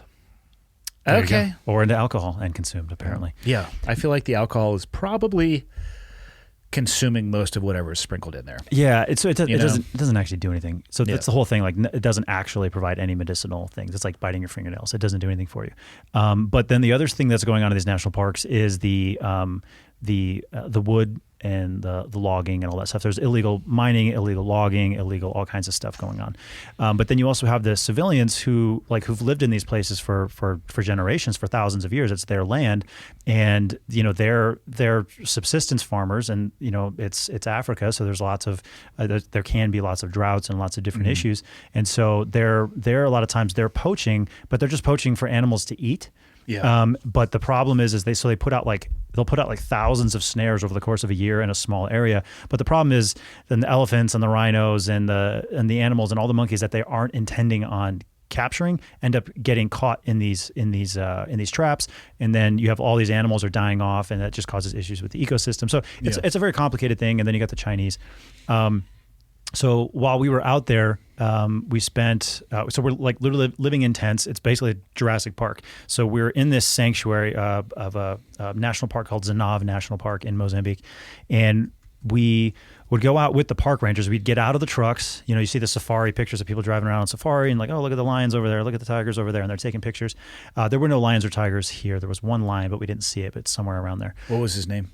They didn't have a name for it. Yeah. Weak. It's Bush. Bush? It's Bush League. Okay. So we'd drive around with the park rangers. We get out of the trucks and we would go on patrol with these guys back into the Badlands and check up on the animals, see the migratory patterns they would track where and when they would see the rhinos. And so these park rangers are walking around with shotguns. And they're looking for poachers. So they're looking for tracks. They're looking for all of this stuff and basically this roving security. So I just learned a ton being able to work with them. And so as we were, one of the things I'd been stressing to them as I kind of observed the situation, I was like, at this particular national park, they have a small Robinson 44 helicopter. And I was like, hey, do you guys ever run medevac scenarios with this? Because if you have somebody go down, I mean, you're in like remote area. It'll be their best chance at least. It's your only chance. It's like, yeah, you got to get the helicopter out there. And so we had been planning to do some training exercises with that. Well, in the middle of doing like a class on tourniquets or something or other, one of the staff members comes running out and they go like, oh, like they say that one of the park rangers has just been mauled by a black rhino, and so they're like, we need to go do a medevac. And so we hadn't even done the scenario yet. We hadn't trained it at all. But myself and there was myself, one of my other guys was there, Jason, and then we had an ER doctor who was actually volunteering with us at the time on that particular trip. And so I sent the ER doc and Jason, who's a much 1,000 times better medic than I am. I'm not even a medic. I'm just teachable C guy. I sent them in the helicopter with one of the rangers, and they went out to get initial eyes on the patient. And then I went in with a South African tracker. We went in on the ground and basically foot patrolled in. We got in the truck, went out there and foot patrolled in. And so what I learned about the rhinos, so with white rhinos, they're basically just giant cows. They're very docile and just chill. They're not going to mess with you unless they're cornered, unless you mess with their babies. But yeah, they're just basic. You can walk right up to them and touch them. They're really like giant dinosaur things. But yeah, they're just very docile. That's the white rhinos. The black rhinos. Are they actually white? No, they're like gray. They look exactly the same as, to me. Well, the that's super untrained eye. fucking confusing. No, it is. It's super confusing. So you see a black rhino, and it looks almost exactly the same as a white rhino, but it's like totally different as far as its attitude. And so black rhinos are very, very aggressive, and they will hunt you, and they will Michael, pull up some pictures of that shit. They'll get aggressive, and they'll come attack you. So on one of the nights, so black rhinos are assholes. Black rhinos are apparently, they're the assholes of the jungle. But the thing is, like, they'll hide. Oh, that's bullshit. They look exactly the same. That's what I'm saying. That's exactly what I'm saying. Oh, that's fucked up. Yeah, look at that. So yeah, actually, so the black rhino is like slightly. It looks like it's slightly smaller. Oh, I don't like than that at all. Than the white rhino. Yeah, dude. Real. I guess if you look at the ears are a little different. So okay, yeah. So imagine that picture there on the left, the black I'm not rhino. betting my life on my visual ability to see the difference between ears and rhinos. Yeah, no. You definitely don't. Well, the thing is, so the black rhinos, they will. I learned this. They will wait and they will ambush you. So like they won't. So like with most of the other animals, if you're making a bunch of noise and stuff, they'll typically just kind of scurry away from you. That's a way to like avoid snakes and things like that. But the black rhinos, they'll sit in like very thick underbrush. They like to just sit there and they wait for stuff to come along and then they ambush it. And so that's what had happened on this particular day. There were a couple park rangers walking around, and then a black rhino just comes out and attacks the two park rangers. And the only thing you can do, so I was like, so what do you do? So these guys are armed with shotguns. They're like, if you shoot the rhino in the face, it doesn't do anything. What if you shoot that it in thing's the a cock? tank. Well, like, good luck. I mean, I think it's in the back end there. But yeah, there's nothing you can do. So they say the only thing you can do to get away from a black rhino is to climb a tree. That's it. That's the only thing that you can do. I feel like that asshole would sit at the bottom waiting for you. Apparently they don't, because these guys got hit. One of the rangers got hit twice. So the helicopter lands, our guys get out and go get eyes on the guy that had to foot patrol. When you say get hit, do you mean this thing ran at it with its nose spike and jammed him? This thing attacked him. Yeah. Fuck. So we get on the ground. So those guys are on the ground. We're in radio contact with them. We're like, they had to foot patrol maybe 500 meters to get to from the HLZ, from the helicopter landing zone to the down ranger. So they go and get eyes on him, and then they call back and they're like, oh, he's fine for the most part. And so at this point we'd already foot patrolled in. I was basically holding security at the HLZ with the South African tracker. And basically what had happened was that particular black rhino had been dehorned. And so that's the only reason this guy was alive, because he literally got picked up by the nose of this thing. And so he would have been impaled twice, because he got hit twice before he could get up a tree. Michael, I don't know if I even actually really want to see this. Oh no. Are there any YouTube videos of black rhinos attacking people? Or attacking anything? Attacking anything, yeah. Yeah. So that guy was super lucky. Oh. Black rhino. Black rhino rage? Yeah. Hold on. That's a lion. I realize that this is a lion. Well, maybe later on. Is this lion? Oh, shit. Here we go. Lion's like, fuck you, dude. Dude, look at that. Yeah, so we were like in similar terrain, just walking around with these rangers. That does look like a dinosaur. Dude, it is a dinosaur, and you see them, and you even see the baby ones, and you're like, dude, that's a little dinosaur. That is an actual. Yeah. Oh, he's loading up to start. Him? He's gonna give it a little bit of juice here in a second. Yeah, this is actually a great video too, because it shows that the lion doesn't want anything to do with this rhino. I mean, I don't want to racially profile the black rhino, but he's an asshole. Yeah, I can tell that he's an asshole. You know, Cat's just like, I'm just gonna stretch. What's up, rhino? It's no big deal. Yeah, what a. This guy's like, don't pay attention to me. Interesting. Yeah. Yeah, it's a bit. Oh, shit! Oh, there we go. Oh, okay. Well, hold on now. That was rather aggressive. That was aggressive, and now maybe these fuckers deserve what they get. I'm changing my mind a little bit. Maybe these lions are assholes. Yeah, maybe they are. Well, this one in particular that hit these park rangers, he was definitely not provoked at all. Yeah, that was definitely a provocation. First off, whoever titled this video Black Rhino Rage, fuck you for your clickbaity title. Yeah, I was gonna say, that wasn't very rage filled. From like a 1 to 10, 10 being rage, that was like a 1.5. Really? Okay. Yeah, I would have given it a 2. There was a little bit. He did put off an asshole vibe though. Yeah, I'm not gonna lie. Yeah. That's what I took from that. Yeah, little territorial beasts. So the way to survive a black rhino attack is to make sure that it's been dehorned first. Make sure it's been dehorned and get up a tree before it hits you. So basically, just don't get into a fight with it. But so actually, in this one national park. So I guess they said that they had one lion out there, but they didn't know exactly where it was. They would sometimes see its tracks. And so when I was on patrol with the rangers, with myself and I think 2 or 3 of these rangers, we came across a carcass from an antelope or some version of a deer or something, and it had been eaten, and it had been eaten in such a way, and its throat had been bitten open. Yeah, so they knew it was a lion. So the lion was around there somewhere. So so it was very interesting. And so we're actually going to be going back into Africa and working with these rangers because our mission there is to help the people in the conflict, right? So it's to help the villagers in these areas around the national park, but then also to help the rangers with medical care. So because they're also the only people who these villagers can ask for help and things like that. So making sure that make sure that they have, anti-malaria meds, make sure that they've got SCEDCO litters, make sure that they've got procedures down for doing medevacs, make sure that they've got all that down. And we're actually creating a custom-made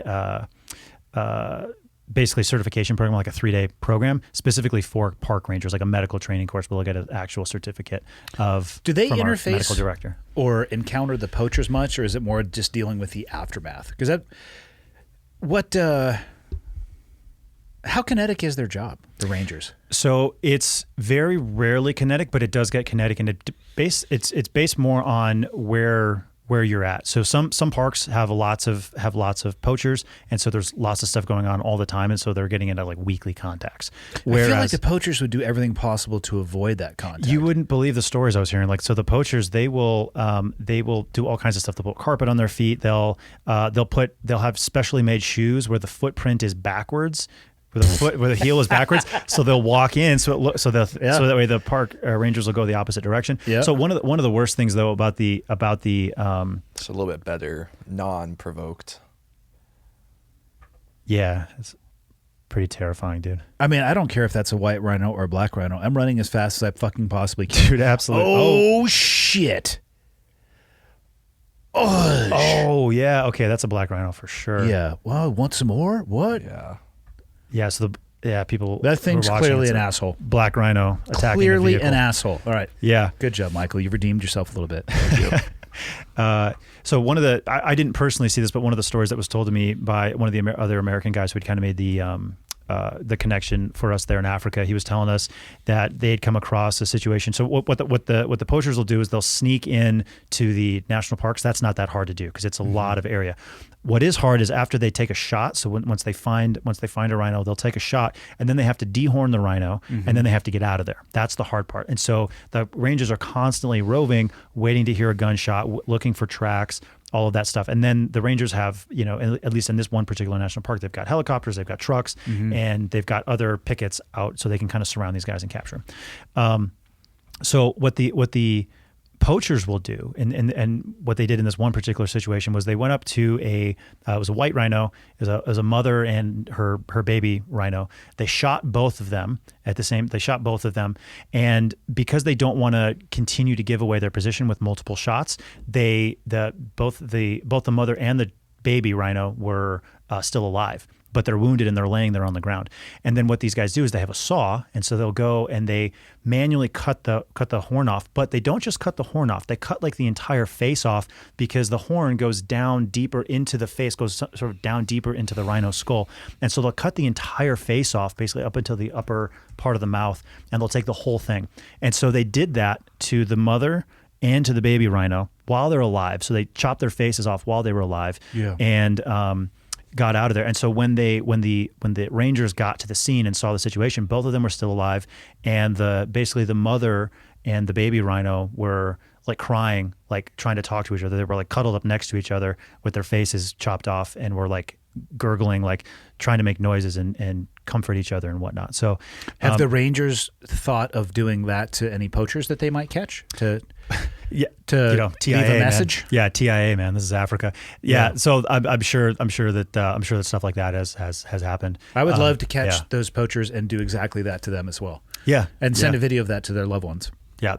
I don't know what that says about me, but that's what I would like to do. Yeah. No, it's a natural reaction. And so, for me, like I learned all about this stuff, and so at Stronghold we're going to continue to help these rangers with this, and then also to the Chinese syndicates and the different intermediate gangs that are associated with the Chinese syndicates.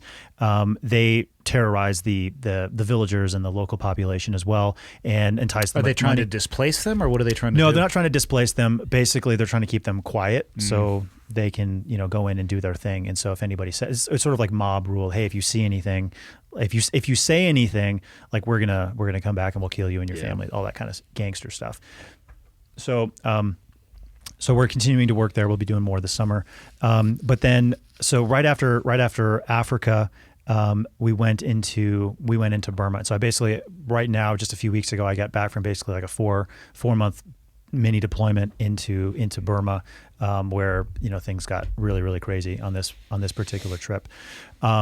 So I went in November, and so I'll backtrack a little bit. So when I was initially asked to go into Burma, one of the guys I had met with, his name was Babo. And Babo was going to be my interpreter, and he's from the Karen tribe, and he's from there in Burma. So this goes all the way back to like 2017, 2018 when I first met him, and he and I became like the best of friends. So for many, many months, in many, many trips, it was me and him. He was the only person who spoke English for months in the jungle, doing training and helping out in the situation. He explained to me how everything works. Incredibly loyal, just like one of the nicest, best guys you'll ever meet. I think I sent you a picture of him a while back.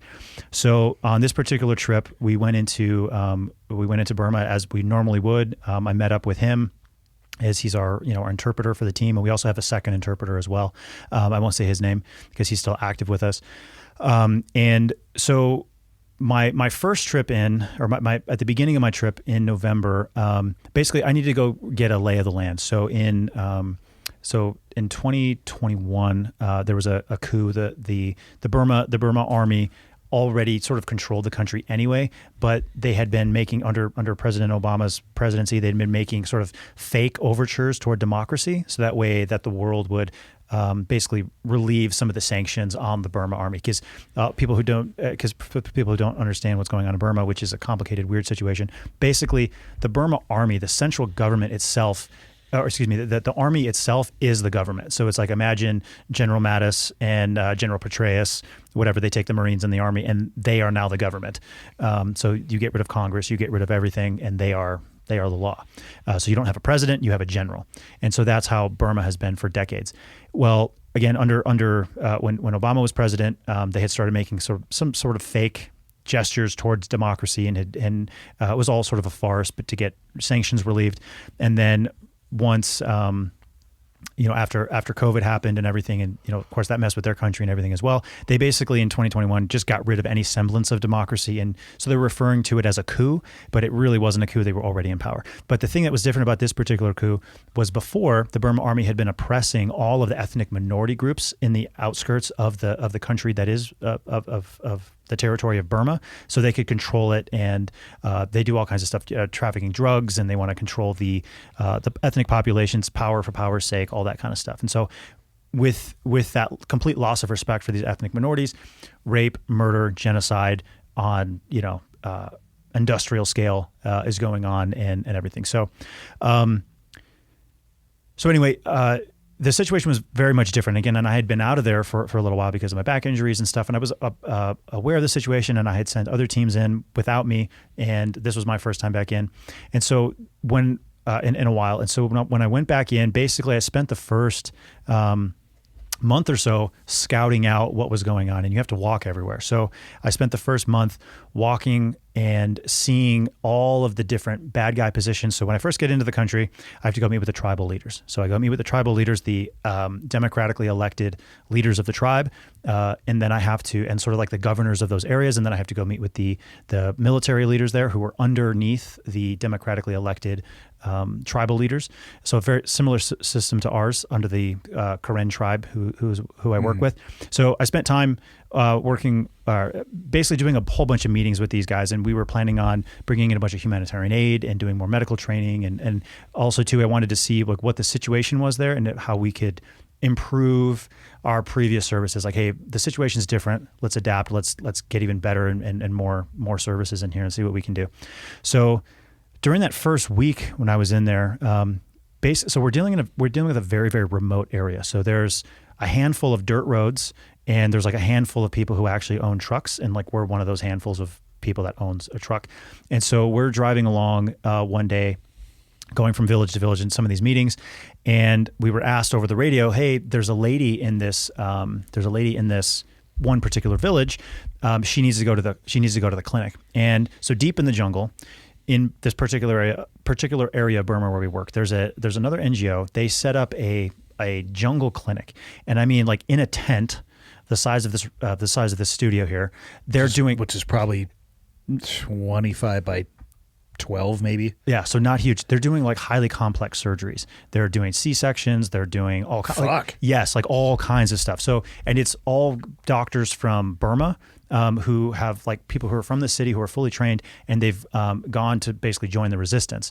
And so they're out there doing all these surgeries and doing all this stuff. And there's an American NGO that oversees all that. And they, for right now, for security reasons, they're not being super public because they have some operations in some other sensitive areas. So anyway, this lady needed to get to that clinic and get medical care. And so we, of course, were like, yeah, of course, we'll stop. And so for her to get to this clinic, it would take her, if she was going to walk it would take her like 2 or 3 days of walking, right? But in our truck, we can get her there in about 5 hours or so through these rough, very, very rough jungle roads. And you need like a proper truck. So anyway, we get to the village. She comes out. She has a local Karen medic lady, like a pregnancy nurse there. Midwife, yeah. Excuse my ignorance. So he has a midwife there. I'm blown away. I could pull that term out of my ass. That's fantastic. Yeah, we're making this up as we go. We're doing good. We're just making up words. And so basically, we have to throw this lady in the back of the pickup truck because that's the only place for her. We can't lay her down in the vehicle. I forget exactly why, but basically, the medic wanted her in the back so the medic could treat her. Anyway, so then we have to go through like 4 or 5 hours of driving through these bumpy roads. And this lady, she's 7 months pregnant. She's been bleeding for the last 12 hours in her hut, and it's not going well, right? So she's probably going to lose the baby. She might die. There's no medical care. This is the one place to go. So anyway, we get her to the medical clinic, and we drop her off, and I was like, okay, that's interesting. So I was asking like Babo and the other leaders, I was like, what if we weren't here? What if our truck wasn't here? Like, what would you have done? And they're like, yeah, do shit. There's nothing we could do. Exactly. Yeah. So I was like, okay, all right. So after this, I'd finished my meetings with the tribal leaders, and so I ended up going on this like 3 or 4 week like deep scouting mission. We're talking like deep into enemy controlled territory. We're talking like places where no outsider has been since World War II. We're talking like deep scouting. And so my mission was to figure out, okay, what's the situation on the ground? How do we get medical care into these areas? How do we set up the logistics to make that happen? How do we what do the people need? Where are the bad guys? Where are the good guys? What's the safe ways for refugees to get out? And again, I knew I was going to be there for months. So I was like, all right, this is me gathering some essay on the area of operations I'd be working in. And so me and Babo were going position to position to position. We're scouting out Burma Army positions. We're scouting out the roads. And I'm, of course, it's being escorted around by the local freedom fighters, by the Karen militia guys. And so as we're going around, of course, we ended up several times getting into contacts with Burma Army and different things. And the Karen militia guys, like, yeah, I'm there scouting stuff out, but they still have a job to do. So it's like, okay, cool. Here's the white guy, great. And then they're still going off and doing what they got to do, fighting, doing guerrilla fighting. And so after this month of that, I get back to sort of the central tribal area, and we go back to that clinic, and it was a couple days before Christmas, and this as we were leaving the clinic, they stopped us and said, hey, there's a lady who just had a baby. Can you take her back to her village? And I was like, yeah. I was like, is it the same lady as before? And they're like, oh, we don't know. So anyway, sure enough, it was the same lady. So they had actually, at this clinic, had stabilized her for a month, kept the baby in for a month, and then had done some sort of emergency surgery and had been able to, she'd been able to safely deliver the baby. And then I was like, dude, hell yeah. And all that they were asking, they said, hey, can you just drive us to the nearest village, like away from here? Just get us one step closer to home, and then we'll start walking village to village. And I was like, no, we're going to take you all the way there. I was like, it's Christmas. So I was like, we're getting you all the way there. So we took this lady and her baby all the way back to that village where we had picked her up. And so it was a super, super long night. But anyway, as we were coming back, me and Babo, we just me and him in the car driving through the jungle. And I was like, hey man, like, do we need to do an ambulance service? And he's like, yes. He's like, yes. It's like, if you have the money, it's like, we definitely need to do it. If you can do it. He's like, I don't know if you can do it. I was like, no, we're going to do it. So at the time, my team wasn't in the field because I'd sent them back, or I'd sent them out so they could go do other stuff during Christmas and the holidays and stuff, because we were still sort of in a fact-finding phase of our mission. And so I called the guys up and I was like, hey guys, we need to start an ambulance service here in the jungle. And I'd also, these very forward locations where all this fighting is happening, I had observed, I was like, hey, where do you guys take your patients? When civilians are hit by the mortars from the bad guys, when your guys are hit, where do you take people? And they're like, oh, we just, you basically that one clinic, which is really, really far away. It's like days travel. That's your one clinic. That's it. That's all you got. So I'm like, okay, that's not great.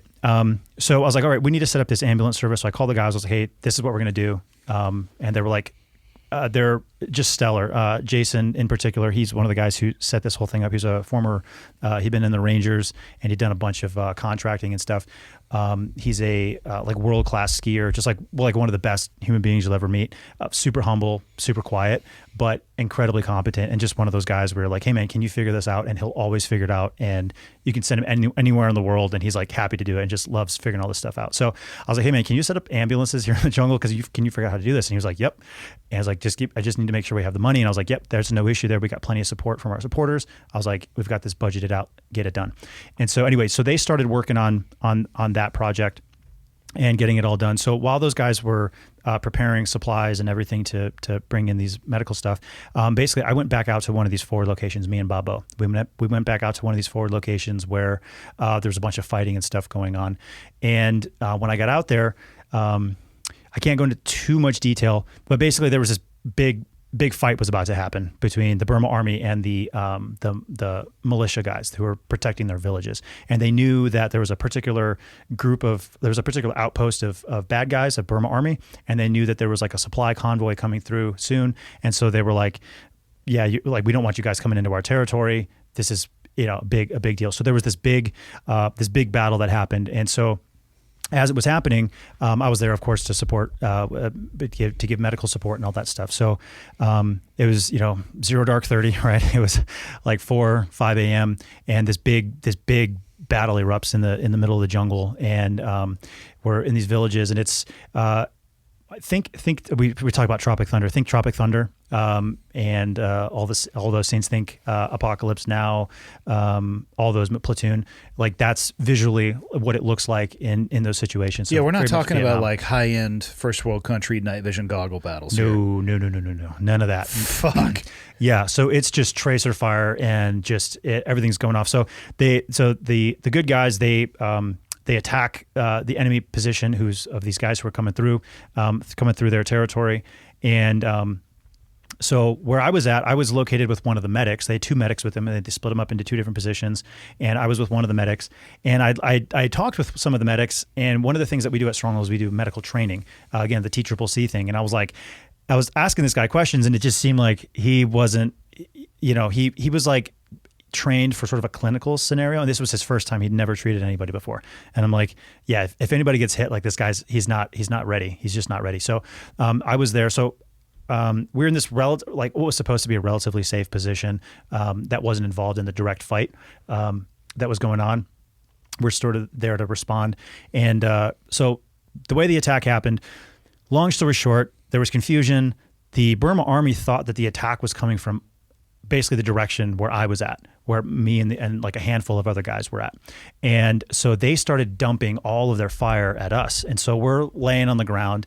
It was one of those firefights where like if you stick your hand up above your head, like it's going to get shot off, as one of those deals. And so and I'm watching these tracers go over my head, and we're diving and getting into cover, and they're shooting 40 millimeter at us. So if there's 40 millimeter grenades going off, it's just chaos. So in this battle, there's like hundreds of guys fighting. So imagine like hundreds of guys fighting over us in a section of in an area that's maybe like less than like 500 square meters. Did you have your face painted with camouflage paint? I did not have I was wearing Yeah, I was all natural. Can Yeah, we agree just that shiny. this was a missed opportunity? Yes. If I'd had it, I should have put mud on my face. That's what I should have done. So we're in this. These guys are fighting, and so anyway, the enemy thought that our position was where the attack was coming from, which was just absurd. And so anyway, we're taking heavy fire. The other units, they're taking fire, and it was just like an ambush attack kind of thing. So we're fighting, or not? We are not fighting. They're fighting, and I did have to return fire a little bit, and I can't go into detail on that again. But what was your weapon of choice? So when I go into these places, they'll, in particular, like in Burma, they'll let me carry, like the locals would give me like a pistol. So I had just a 9mm Beretta, like the boot camp gun, right? So you had a piece of shit. So that's what I normally carry. So when the fighting popped off, the enemy sort of responded in our direction and sort of surprised us with their position. And again, I know I'm being super vague, and I'm sorry, but I have to. But anyway, so basically, the medic, who I was like this scared little medic, I grabbed his AK and I was like, "There, give me your AK." Because I was hoping you were going to say off. like Thompson submachine gun or fucking Tommy gun or something. No, but dude, they have M1 carbines from World War II. Fuck yes. Yeah. So like, there's guys, and I've looked at them. And it's like spit out the clip. Yeah, the little ting! clip. Ting. Yeah. Fuck yeah. Yeah. So, well, no, they have the carbine. So I don't think the carbine does that. That's the M1 Garand. Oh, you're right. Yeah, Son of a M1 bitch. carbine. Yeah, but I've looked at it. Such a distinctive noise though. When Yeah, that thing yeah, flies out. It's so great. Yeah. But they have these the M1 carbine, and I've looked at the dates on them, and some of them are made in 1943. What's that thing shooting? A 308? No, that one is shooting something really small. I don't remember. The M1 carbine is? The M1 carbine. The M1 Garand, Yeah. which is the one that you're thinking with the clip that ejects. I think that one's shooting like a 7.62 or something, dude. Michael? Or 308. M1 carbine ammo. Perfect. It's a little guy. Yeah. I wouldn't have guessed that actually. Yeah. I really would have bizarre. guessed it was bigger. Yeah. Really bizarre. 30 cal. 30 cal. Okay. Yeah. So anyway, this is all popping off. Yeah.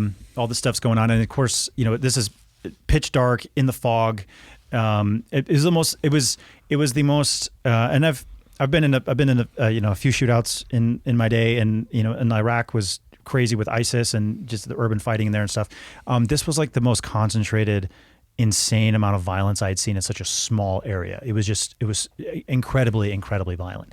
And anyway, so we got heard over the radio, one of the guys had been shot, one of our guys had been shot, and he was with the other unit, with the other medic, and I was like, okay, so there's nothing I can do about it. And then we sort of withdrew back to safety. And so it took about 2 hours. I kept on asking for the status updates of that patient. Basically, it took about 2 hours for them to drag this guy. And I'd actually given them a Skedco litter and trained them on how to use it. And so they had dragged this guy for about 2 hours, crossed a river, got this guy through the jungle, had to do all kinds of crazy stuff. Yeah. And so I go to look at the patient, and so it's this young guy, young soldier, or mid 20s or whatever. And I'm looking at him. He's laying on the Skedco. And I look at his face. First thing I look at is his face, and he's got that ashen look on his face. And I'm like, oh, this dude's gonna die. Like he doesn't have much longer. Almost out of hydraulic fluid. Yeah, exactly. So, but then I look at his leg, and I'm like, he's just been shot in the leg. Why is he about to die from being shot in the leg? And I look, and they had put 2 tourniquets on him on his thigh. So he'd been shot in the knee, basically. And so they put 2 tourniquets on his thighs.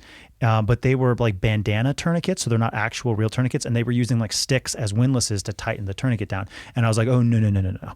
So it was not stopping the bleeding. It was slowing the bleeding. It wasn't stopping it. But the other thing too was they hadn't exposed the wound, so they hadn't actually looked at the injury. So the medics hadn't actually looked at the injury. So I get out my trauma shears, I cut open his pants, and I look, and sure enough, I can see the exit wound, and there's bone fragments. So it's obviously hit bone. It's shattered. His femoral artery is definitely severed. There's all kinds of damage in there, and I can see it's not like spurting, but I can see blood still pumping out of his leg actively. And when I cut open his pants, so he was laying down on the ground or on the Skedco, and so when I opened up his pants with the scissors, I mean, probably 1.5 liters of blood just dumped right out. And I was like, no. So I immediately pull out my tourniquet, my personal tourniquet, put it on him, and I watch his face, and of course he's like screaming in pain from the tourniquet. And I was like, good. I was like, that's what it's supposed to do. 3 more turns and we're there, buddy. Exactly. Almost done, man. Almost done. You just started screaming. 3 more. Exactly. Yeah. So I get that done, and so I look at his face, he's screaming. I'm like, all right, good. I keep going until I see the blood stop and whatnot. So now keep in mind, there's no medevac. There is nothing. So this guy's been shot in the knee. You are, if you were to walk or drive or whatever, it's like a day to get to this clinic where you're going to get actual proper medical care. And so there was one of the local civilians somewhere in the area, one of the villagers had like some kind of a cart, like a little truck cart thing, not ruggedized at all. But they basically threw him on the back of that and were like, hey, we're going to evacuate him out to this particular area, which is super remote. And I'd been through that area before during my scouting missions. And I was like, this seems like really far away. But they were like, that's what they were going to do. And then both of the medics, so this group of soldiers only had 2 medics with them. And those 2 medics both get in the vehicle to go with him. And ended up came back to haunt me within a couple hours. But I was like, you shouldn't send both medics, whatever. But I'm not in charge. So they're just like, whatever, man. So they send both medics, and I should have put my foot down. I should have been like, hey, no, get one of those guys out of there, because it wasn't just the medic. It was like they had all the medical supplies with them. They had all the IVs and all that stuff. So I'm literally the only dude with like a proper med kit, and I don't have IVs or anything, and I've got 1 tourniquet left. Anyway, so the 2 medics leave with that guy, and then so there's still a little bit of fighting going on as the Burma army, they're moving their wounded and stuff. So there's some mortars, there's some sporadic small arms fire, there's like some sniping and stuff going on. Nothing super crazy, but there is stuff happening. And so I'm taking. So I'm hanging out in this village, and again, like I said, I had 2 interpreters. One was Babo, who was with me the whole time. He was with me during the fight, when we were under attack. Incredibly brave guy. He was a veteran he had served in the Karen military as well. He'd been wounded, and just a really courageous guy. He stuck with me the whole time. And like I said, this is like one of my best friends in the world. We've spent so much time together, and so anyway. I'm in the village. I'm debriefing with some of the guys, some of the other tribal guys, and of course everyone's talking about the fighting and what's going on. So everybody's adrenaline's up, and so then Bobo comes up to me. He says, "Hey, I want to go." There was a group of guys. They were going to go blow up a bridge. He's like, "Hey, can I go watch them blow up this bridge?" And I was like, "Yeah, go for it." I was like, I'm good. I have another interpreter here, and we're just kind of hanging out. There's not much I can do. So he leaves, and then about 30-40 minutes later, we hear this huge explosion goes off, and this bridge is blown, and there's there's fighting and stuff around the bridge and these other places. And so then 10 seconds after we heard the explosion, not even 10 seconds, we hear it on the radio. I don't speak the local language, but basically they were saying, hey, this, Babo has been hit, Babo's down. Mm-hmm. And so I asked my interpreter, I was like, hey dude, is it bad? And he was like, yeah, apparently it's really bad. He's been hit in the head from the shrapnel from the explosion going off. Oh shit. Yes. So it's called minimum safe distance, dude. Yeah, you won't believe it. And get behind a fucking tree and get down and just get down. All of that stuff. Yeah. So I was like, okay, I'm the only medic, and I'm not even a medic, but I'm the only chance he has. So myself and a couple guys, it takes us about 45 minutes to get out to where he's at. My interpreter, and then a couple guys who basically were assigned to me as like security, make sure the white guy doesn't do anything crazy, right? So I get to him, and as I walk up to him, there's a group of people around him. They've already kind of bandaged his head, but not very well. Like I can see part of his brains are hanging out. He's still alive. He's breathing relatively normal. His pulse is pretty big, or is pretty rapid. But he's laying there on the ground, and so he was wearing his Stronghold Rescue and Relief shirt because he worked with us, and his shirt was completely soaked in blood. And it was covered in vomit because he had been vomiting a bunch of rice, and so obviously lots of blood and like some of his brain as well, kind of scattered around the area. And so again, all the medics are gone. In hindsight, I know that even if the medics had been there, they really wouldn't have been able to save his life. But still, just the principle was the fact that we didn't even give him a full shot because I didn't make sure that one of those medics had stayed, I'm not so sure if there had been an ER physician with full access to their tools, they would have been able to save this guy's life. Exactly. But I mean, it's like, you just still got to make sure you give everyone, you got to make sure you do everything you can to give them at least the best shot possible. So, so I still feel guilty about that. But, so there's the fighting is going on kind of off in the background. The Burma army's kind of figuring out like, what the hell, this bridge just got blown up. Like what's going on. Right. So, so now, we have to medevac this guy. So this is our entire mission. Everything we've been doing is about doing medevacs and basically getting people out of this situation. It's like, and I was like, oh my God, now I have to do it. And I have to, go through this entire sort of process with watching my friends slowly die. And so at this point, I think it was the same vehicle that had dropped off the other patient that the other guy had been shot in the leg, came back, and we loaded Babo into there. And I actually had another Skedco, so we ended up using both Skedcos that day. So we threw him on a Sked, ratcheted him down, and I told a couple of the Karen guys who were with me, I was like, listen, he's going to vomit again. When he vomits, you need to tip the Skedco, clear his airway, don't let him choke on the vomit, or else he'll die before we even give it a chance. So for like the next hour, we're driving in this truck. Keep in mind, it's like 100 degrees, midday, and we're in the back of this truck. And so Babo, what he would do was, he would start kicking his leg, his right leg. So his left side of his body was paralyzed, and he'd been hit on the right side of the head, so that made sense. And he was unconscious, but breathing well and everything. But he would start kicking his right leg, and where I was at in the back of the truck was right next to his right leg. So he would start violently kicking his right leg, and I just thought it was just some sort of neurological symptom or something. Yeah, exactly.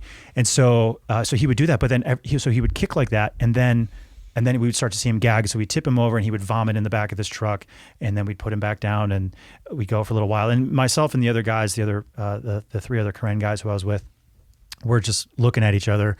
There's nothing much to say. It's like we've all been through a lot together. We've all traveled together, and like this is like we like love and respect this guy, Babo. He's like they all call him uncle, and obviously I called him friend. So we were able to take the vehicle for about an hour, and then that was as far. And then basically the road ends, and they actually got stuck trying to take it even further, but the road ended. They got the vehicle stuck, which was fine. And so I'm like, okay, now like the four of us, we're going to have to drag this dude for miles to the next road. And I'm like, this is not going to be a good day, but like, we're going to get it done. In my brain, I was literally going to like Hell Week mode, where it's like, all right, time doesn't matter. Pain doesn't matter. It doesn't matter. Just go. We should define what a Skedco is too, so people understand what it is physically is required.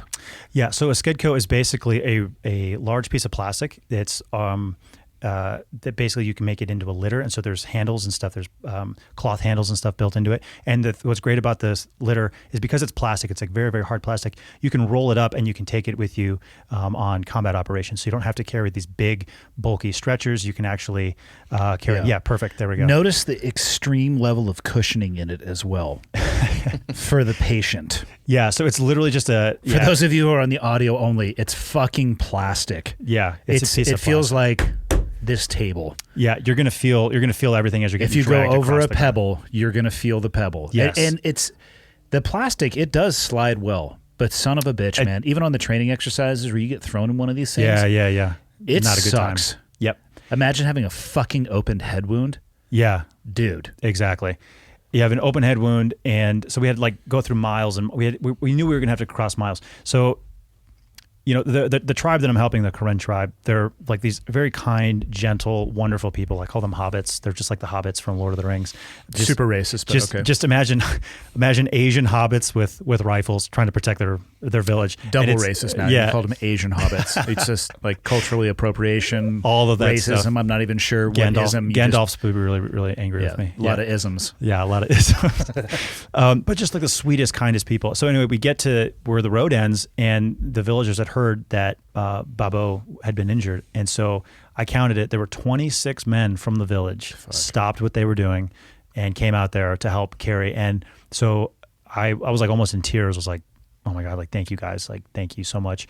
And so we got him off of the truck, and the guys were standing around. So I had the interpreter, and I explained to guys, like, here's a Skedco, carry it so we can move quicker and rotate. You can have 6 guys on it. And so we ended up having 26 guys helping rotate as we walked miles and miles and miles across this open area through the jungle in like 110 degree heat. That sounds more doable than dragging it with like 4 to 6 guys. Sounds astronomically more. Yeah, like what you're describing is going to absolutely suck, but that's doable. Yeah, no, it was incredibly doable. And the guys, the great thing was that we never stopped. We were able to just keep going and going and going. And as we were going and doing this, I insisted on taking a few rounds, but like with carrying, but the guys were like, these villagers, like they're very calm, they're very like nice guys, but they would like get like almost violent with me. And they're like, no, dude, we're carrying this for you. Like out of honor, like, no. Yeah. You're here to help us, and we're going to help carry him. So we get him to the next place where there's another road and there's another truck there. And he's waiting stable for us the whole time being carried. So he's relatively stable. I mean, he continues to vomit. So we'll stop. We'll tip him over. And so again, he's doing this right leg kick thing. And sometimes he's bringing up his right arm, trying to rip his bandage off of his head. He's unconscious, non-responsive to any kind of stimulant. And so we get him to this next road, and we start walking down the road. Eventually, this other truck meets us. We beat him in the back of that truck, and then now we continue on hours and hours back deeper into the jungle. And as we're going along, now the sun is setting. It's like 6 or 7 hours later, just constant go, with no breaks, and just trying to get them as quickly as possible. So we meet an actual real, like, legit medic there, and in the middle of the jungle as the sun is setting, and he puts a O2 sat on his finger, on Babo's finger, and basically it was his O2 sats were so low that it wasn't even registering. And so as we were driving this truck, again, he kept on kicking his leg.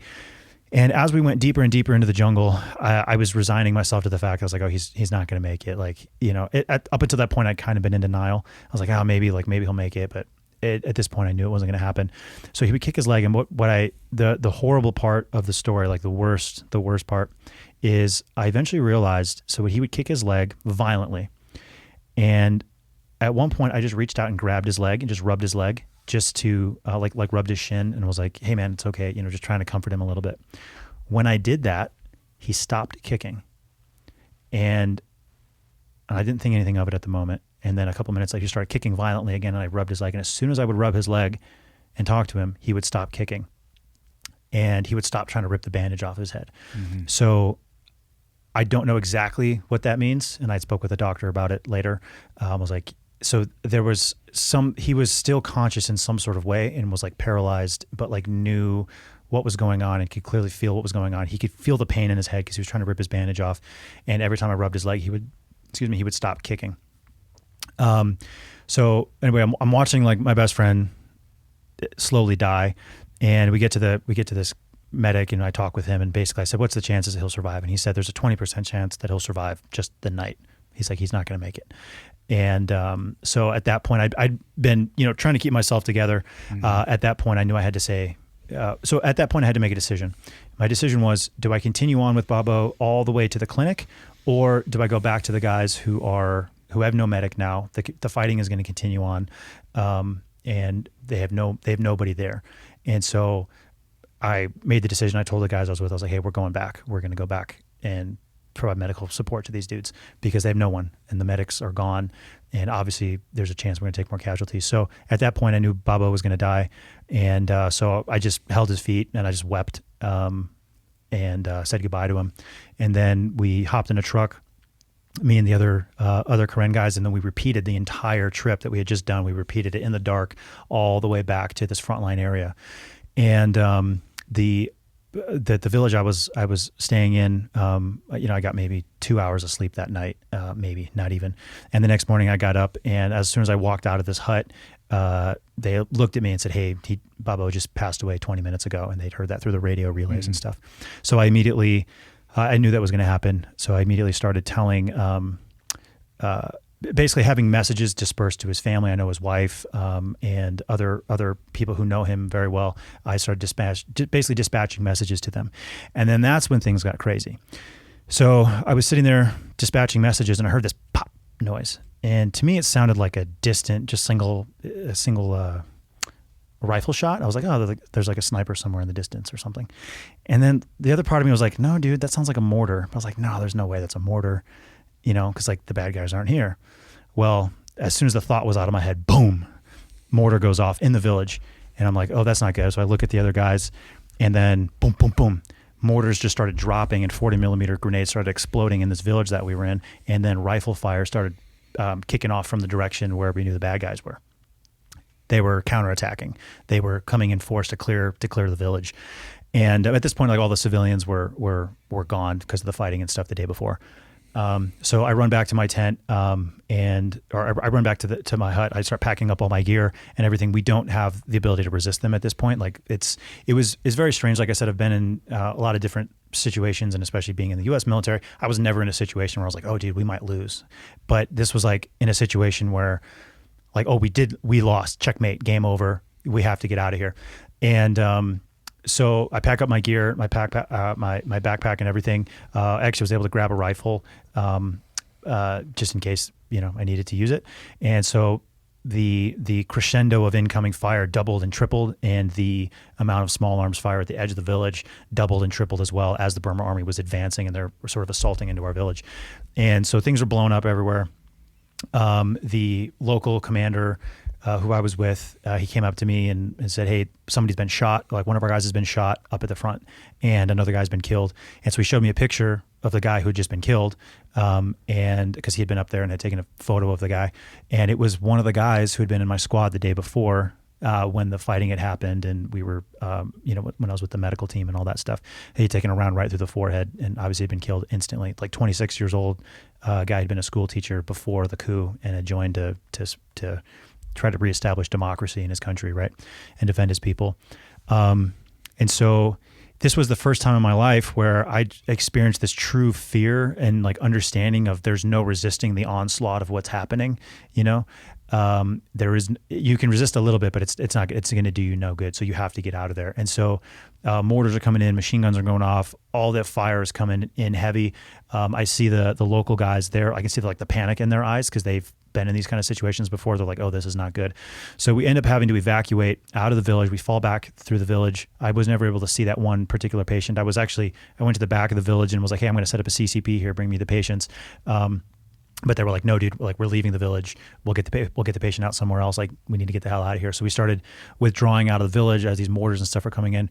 Also, at the time, there was a fighter jet circling above us. But the Burma army has MiGs, has Russian MiGs. So there's a MiG circling above us the whole time, waiting for us to kind of run out into the open so that they could come in and bomb us and know exactly where we were. And so as we pulled back out of the village, the local defense guys, they were basically able to stop the, how do I say this? They had some tricks up their sleeve and were able to stop the bad guys from advancing all the way through and totally taking the village. They inflicted some pretty heavy casualties with some well-placed explosives.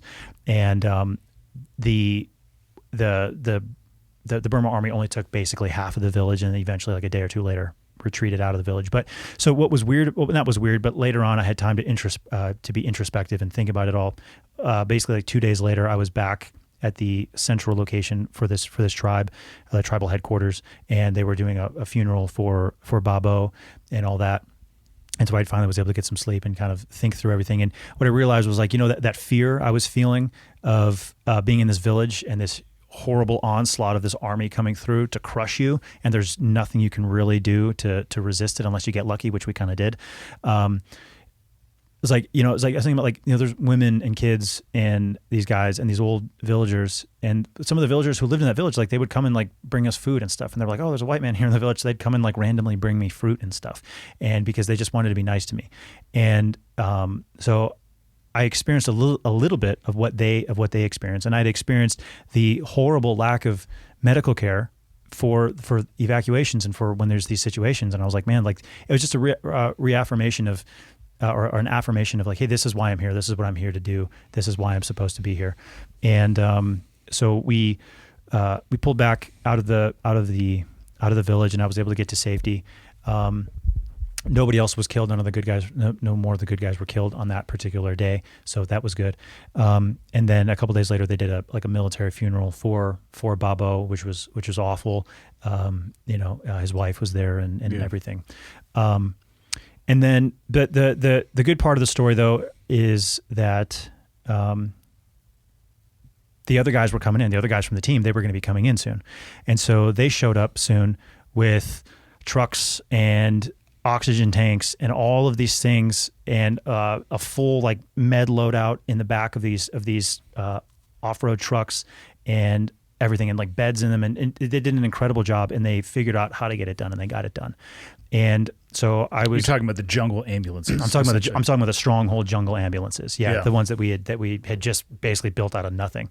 And when I say we, I mean the other guys on the team, because I basically had nothing to do with it, except for signing the checks and giving thumbs up or thumbs down on certain questions. That's a pretty big part of it. It's part of the. It's part of it.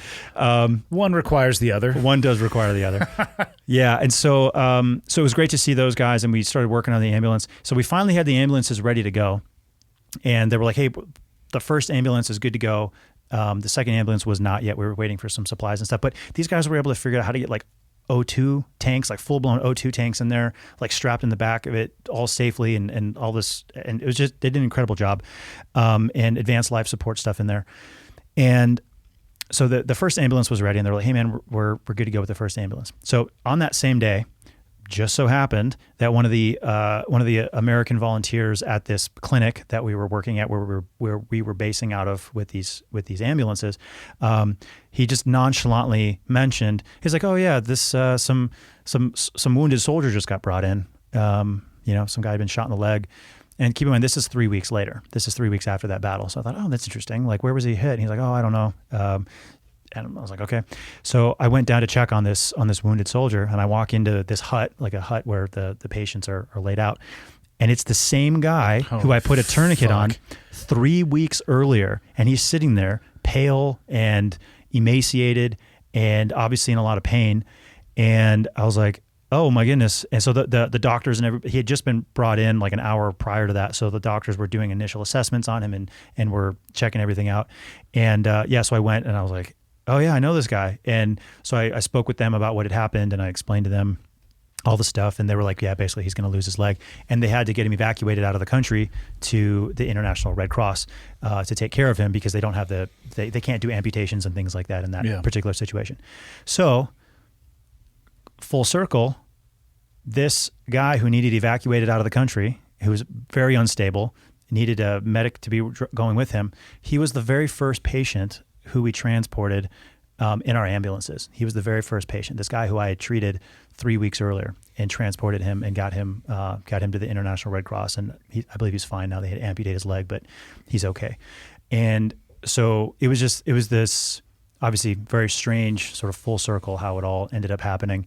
And then about a week and a half ago, I got a photo of, so our guys report to us, we have Karen guys who actually run the ambulances, who are trained on it all. So again, what we do at Stronghold is we're all about, we call it charity with dignity. It's like, we will give you the skills and the equipment you need, and we'll show you how to organize, but we want you to help your own people. We want you to have It's the only way it's sustainable. The only way it's sustainable. And so exactly. So my entire team was out of the country, and we got a report and a bunch of photos of a soldier. This was like a week and a half ago, who'd been hit by a mortar in his leg, in his knee. His knee had been shattered and like a huge chunk taken out. Mm-hmm. And it was a picture of our guys loading him into our ambulance at the farthest forward point that they could in the same direction where the battle had happened, where Babo had been hurt and all that stuff. And so they loaded this guy into our ambulance, got him to the clinic, and I got video later of this guy getting taken out into the clinic, and he was going into shock. And I talked with the American doctors later, and they said, had this guy arrived 30 minutes later, it'd have been done. He would have been done. And the only reason he survived is because you guys had this ambulance in place. And so it was a very similar injury from a very similar place. And so you can immediately see, and also too, that guy had a tourniquet on him. The tourniquet that had stopped the bleed was tourniquets that we had given the guys. So Stronghold had provided a bunch of tourniquets, trained the guys how to use them. So they'd applied tourniquets properly, the ones that we supplied them, evacuated the guy on our Skedco, got him into our ambulance, brought him in there, and had we been 30 minutes slower, he'd be dead. And he's alive as well, and they had to evacuate him and amputate his leg. But yeah, so that's and this is all just over the last couple of months. This is, I was going to say, right, when did Babo die? Like how long ago? January. Fuck, man, that is not too far in the rearview mirror. It's no. like first week of April right now as we're recording this. Yeah. So how long have you been home? A couple of weeks. Yeah. Dude, and listening to you tell your story, like my thoughts keep going back to these people in the U.S. who want civil war. Mm-hmm. They don't know what they're talking about. That's it. Every time that I hear somebody mention that or write about it or I see a fucking video like, we'll fight it out in the streets, it's like, you have no fucking idea what you're talking about. No, zero idea. Yeah. Yeah. Again, going back to the beginning of our conversation, we were joking about tanks in the streets and fighting the Chinese in Red Dawn. Yeah, like that's the reality of it, man. People don't understand war, and so there's kind which of is a good thing. There's a I'm good glad thing. that they there's don't. a good thing, exactly. Yeah. One of my cousins, she once told me, I was telling her stories and just telling her what was going on. This a couple of years ago, and she said, she's like, I'm so sorry. She's like, I just don't understand what you're talking about. She's like, she's like, I wish I understood what you were talking about when you were talking about these war and these things that you're talking about. And I told her, I said, no, I'm glad that you don't know. Yeah. I'm glad that you don't understand, because it means that we're doing our job correctly.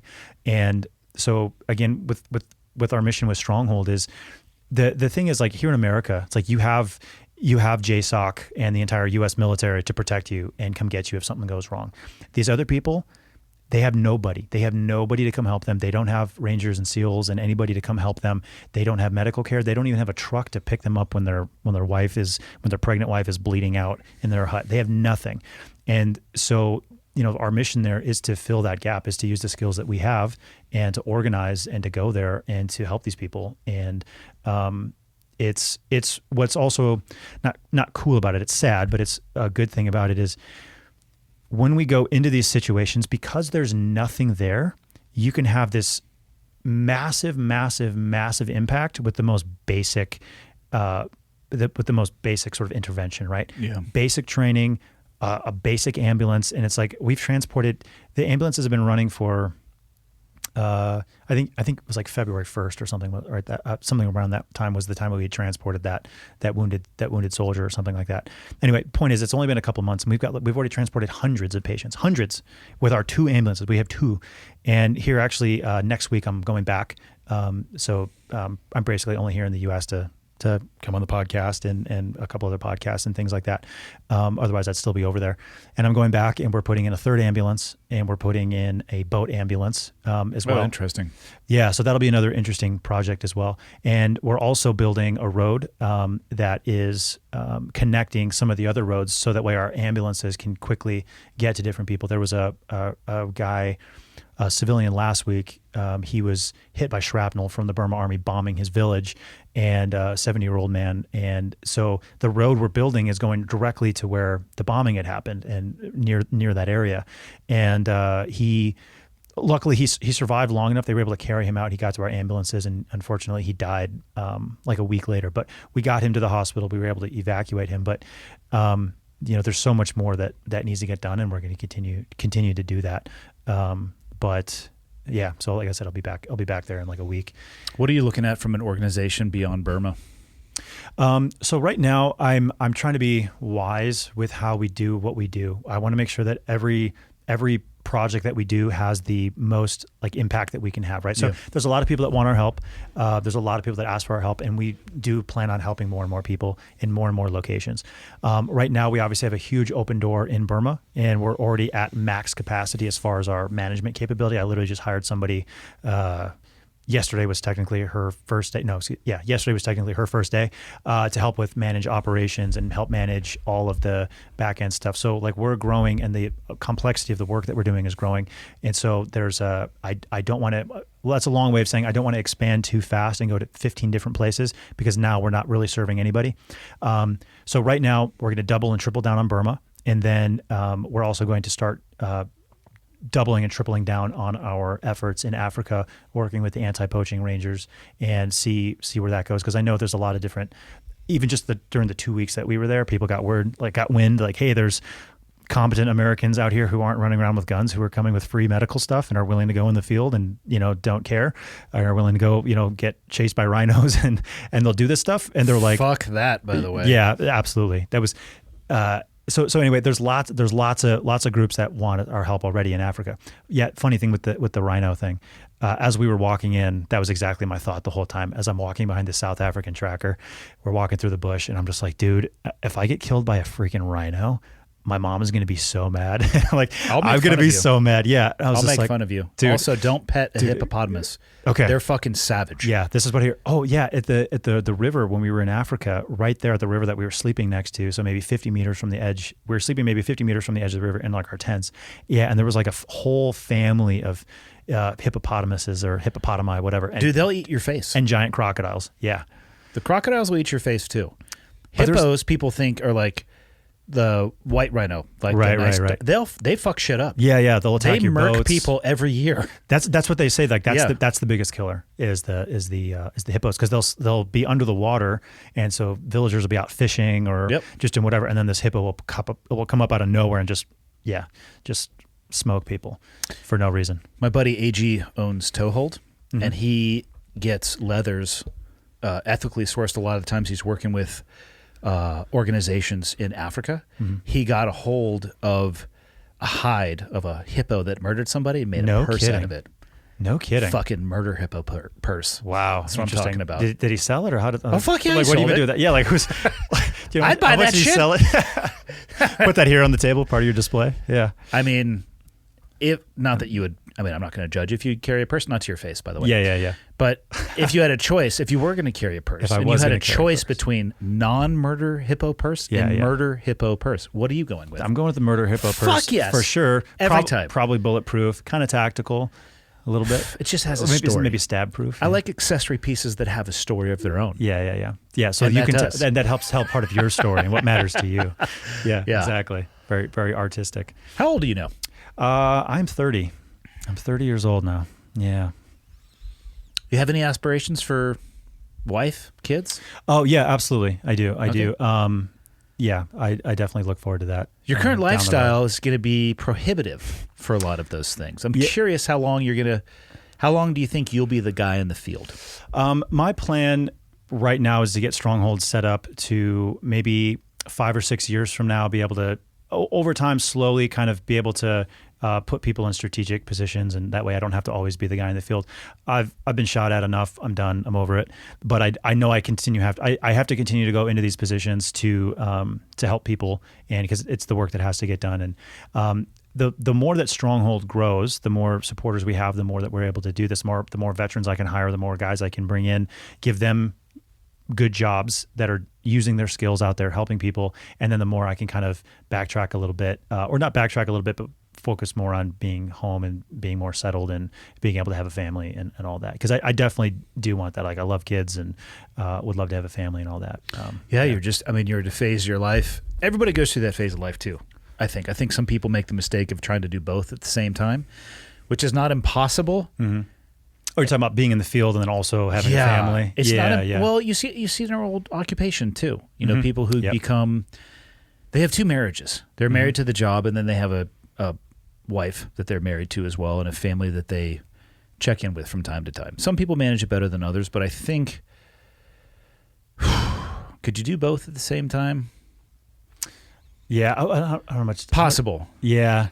Well, so I'm also in this unique situation where I do have a girlfriend. I've only recently been in an official relationship, but she's actually from the same tribe that I work with in Burma. But she grew up. She was from she was lived in a refugee camp until she was like 11, and then she grew up in Canada. And then I actually met her working at that clinic in Burma. And it was just, yeah, exactly. So she wants to be back there continuing to help, but also she wants us to be able to split her time between, so obviously we're we're very early in our relationship, but, it's one of those things where it's like, if that works out, it's like, best case scenario, great. Now I have someone we can work together on a lot of these things. And, she wants to be involved in the medical field, and it's like, perfect, Well, I asked the question about age and your aspirations later in life because you're like in a transmit-only phase of your life, to use a radio analogy. Okay. And you are transmitting, like, what you're doing is fucking amazing, right? The time and energy and effort that you're putting into it. Mm-hmm. I would hope for nothing less for you than you to get to a receive phase in your life where you can be the recipient of the fucking goodwill that you're putting out into the world and find an amazing person. Because I do think it is part of living a fulfilling life as well, right? You can only be transmit for, like, there's got to be I guess it comes back down to balance. Yep. Well, the funny thing is too, I totally understand exactly what you're saying, because for me it's like I feel it. Like, I definitely feel it. Like, I'm also kind of pushing that edge as well. Like, again, I'm out there just trying to help people, but it's like I end up in these combat situations, and I didn't even go through all of them.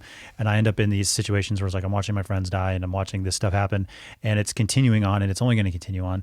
And it's like I've got nightmares and all kinds of stuff, that I'm dealing with as well. And I'm intentional about dealing with it. I'm not sitting there pretending like I'm bulletproof and pretending like nothing's happening. Because like obviously you can't go through all this stuff and it not affect you.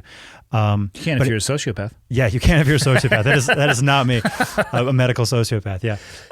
But it was actually after Babo died, I in my heart I was like, I'm going to double and triple and down on helping these people because of just their courage and what they're doing. And those 26 men from that village just showed up to help carry him, and the need that is there, and having experienced what it's like to be under a Burma Army mortar barrage in a defenseless village, I would have gone the other way with that. What's that?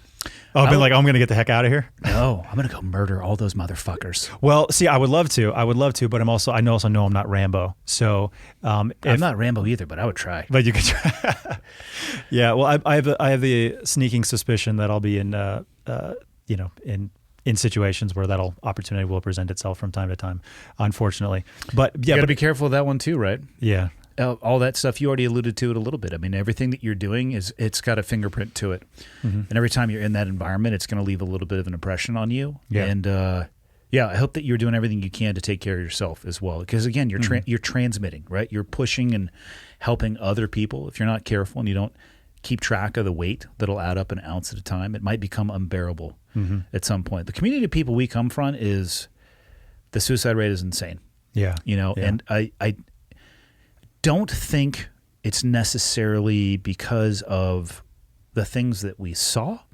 I think it has a lot to do with the physical environment of being around those things as well. The concussive environment, the TBI type stuff. You know what I mean? Like, I think it's both. Loss of community I think is huge as well. Loss when of guys community. leave, yeah. Well, and you're probably going to struggle with that a little bit too. You're going from a direct like fingers in the mud to, I'm sure you'll transition out of it. But there might be a point in time where you have to hang it up, which is not going to be easy. Yeah, absolutely. And that's something I'm actually very cognizant of right now. I'm already thinking like, what would I do next? What would that look like? How would I take care of my family? All that kind of stuff. So there's definitely a thought process that I have going on there.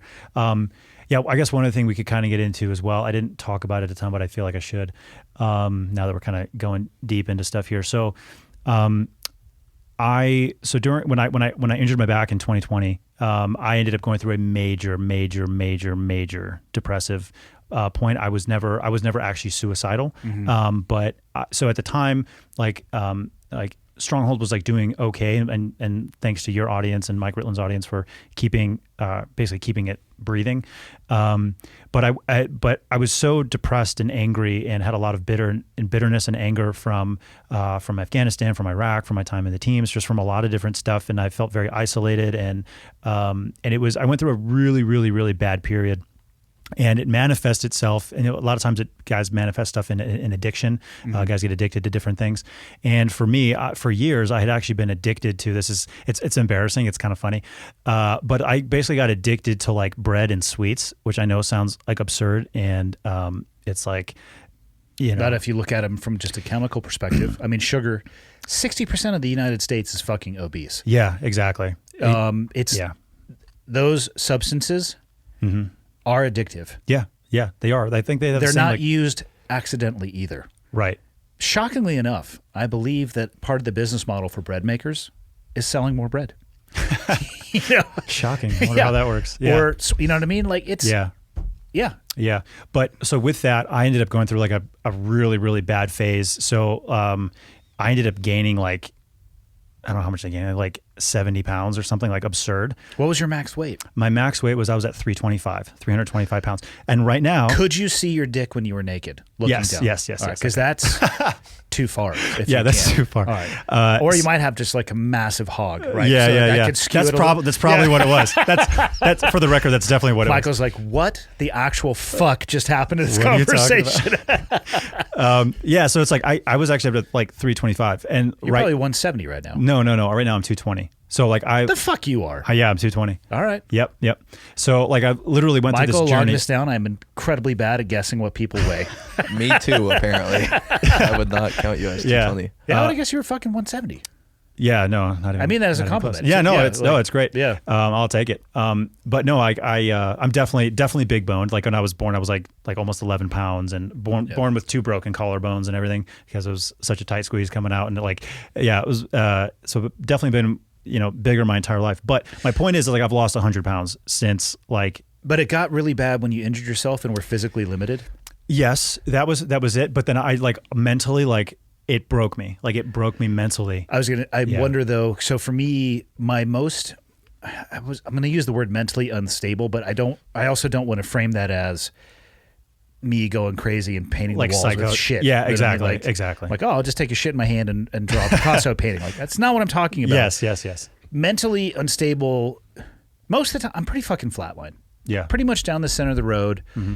I would say I probably have lower highs than most people, but higher lows. Yeah, that would be, you know what I mean? So it's a sine wave, but Totally understand that. But it's Yep. shallower. Yeah, it's a gentle. And and I don't mind it. Mm-hmm. I actually think it makes it easier for me to deal with kind of a lot of the shit that life throws at you, because you're like, you know what I mean? It's not crazy. I see that, the manic depressive, where it's like you're on a fucking Elon Musk rocket ship and then you're on, you're down with the Titanic. I want no part of that shit because I've seen people go through that. Yep. But if I can't be physically active, the sine wave starts expanding in its amplitude. For me, it's like the physical activity is a way for my mind, and I have no understanding of the mechanism how to unwind from whatever it is that may be winding it up. And that's why I asked about how the tie to the physical physical injury, because we come from a very physical background. Yeah. Absolutely. And so for me, I literally at one point was 100 pounds heavier than I am right now. And so I was like, oh my gosh, I kind of snapped out of it eventually. And so, you know what I did actually to get my head right? Because I knew I was like spiraling bad, and I was like, man, I got to get my head right. I went to Florida, and I got a hotel room on the beach at the top floor of it was like a 4 Points by Sheraton. I just like maxed out my credit card. I was like, I don't care. I was like, I need to heal myself. And I sat there for a month and stared at the ocean. That's basically what I did. I sat there for a month on the balcony, stared at the ocean, and I could physically feel over the course of those like month that I was there, I could physically feel like these blinders and this stress and all this stuff kind of like going down. I could just feel like the stress level going down. And during that time, I ended up having some really good ideas about Stronghold, that we were able to get things up and running. And then at that point too, I basically, a few months before that, I basically had made peace with the fact that, it was a little bit after that, I made peace with the fact that I was addicted, like legitimately addicted, like a heroin addict is addicted to heroin. And it was very difficult for me to sit there and admit that. And the funny thing was, I actually, so I literally was like, hey, dude, I have to do something about this. I don't know what to do. And if I can fix this one issue, I'd made peace with the war. I'd made peace with a lot of other things, but I hadn't made peace with this addiction. And it was embarrassing because it's not like, it's like in the movies you see like, the hero, he's addicted to alcohol and eventually he just puts the alcohol away and he, whatever, training montage and he's fine. Well, for me, it was like, I'm processing my issues like a moody teenage girl, like I'm eating my feelings, right? And so it was embarrassing. And I didn't want to talk to anybody about it. And like even now, this is the first time I'm talking publicly about it, by the way, because it's super embarrassing. But I think it's important to just be honest and tell people. It's only embarrassing to you, for clarity. Like Yeah, I think a lot of could people be. actually might connect with it more than you think. Yeah. People's perceived shame of themselves or what they think other people are going to have, maybe from a judgment perspective. Yeah. It's a dangerous thing if you don't keep that in check. Yeah, that's true. And that's why also too, if you live your life by principle, and one of my principles is just, hey, honesty. And I have the opportunity here to talk to a lot of people, which is great, help raise support for Stronghold. But it's like, no, I know there's other guys who are dealing with the same thing and who are dealing with those kind of issues and whatever their addiction is. And so basically what I did was I was like, well, okay, what does Alcoholics Anonymous do? Like I heard all these great things about AA, but I was like what what do I do? So no kidding, I got Russell Brand's book called Recovery on audiobook, and I just listened to that. And so it's Russell Brand's version of the 12 steps in like this very comical, very lighthearted way. And so I sat there and I listened to Russell Brand talking about addiction and going through the 12 steps. And I sat there and I did all the work. I sat there and ran through all the different, the first like 4 or 5 steps, which is really the the sort of abstinence phase, and basically the other like 12 steps are about like more making peace with the other people in your life and everything like that, which I don't need to do a ton because this was very much just sort of my issue. Yeah. But yeah, I went through that and was like laughing and was like crying and it was ridiculous. It was like a totally emotional wreck. But I realized like, hey, this is what I need to do to fix me, and I did that, and that helped. I was able to get off of the bread and sugar. Like so for me now, like I won't touch bread. I won't touch any sort of like sweet anything. Like if for example, if I have like chicken wings or something like that and it's like breaded, that's fine. I'll avoid it if it's avoidable. But if I have some, it's like, it's fine. But like, yeah, I haven't had bread. I haven't had like sweets or anything like that. And what was your favorite gluttonous meal? Oh, dude, Chipotle burritos, which I know is there's no bread in that. It's a tortilla. That's flour. Yeah, so maybe bread's not the right word. Like white flour or something. Yeah, very strange. You got to 320 pounds on fucking burritos? Well, burritos, cookies, cereal, just whatever, man. I like became completely sedentary. And But Chipotle was it. Chipotle is like, yeah, one of my favorites. Yeah, Okay. That was definitely a big issue for me. I thought you were going to say like a fucking foot-long sandwich with an extra piece of bread wrapped around it or something. Oh, no. Not a big sandwich guy, ironically. No, all right. not Well, you're the big one into who said bread, motherfucker. bread and flour and all that. Yeah, so it's like, dude, so I had to make peace with that, and then had to go through the process of, I had this massive debt to pay, right? As you use the analogy earlier of ounces equaling pounds, right? And so I literally had to go through that process of losing 100 pounds. And, I didn't do it the Goggins way of, 30 days or whatever he did, Yeah. I definitely didn't do that for me. You didn't do it the stupid way? I didn't Cool. do it that way.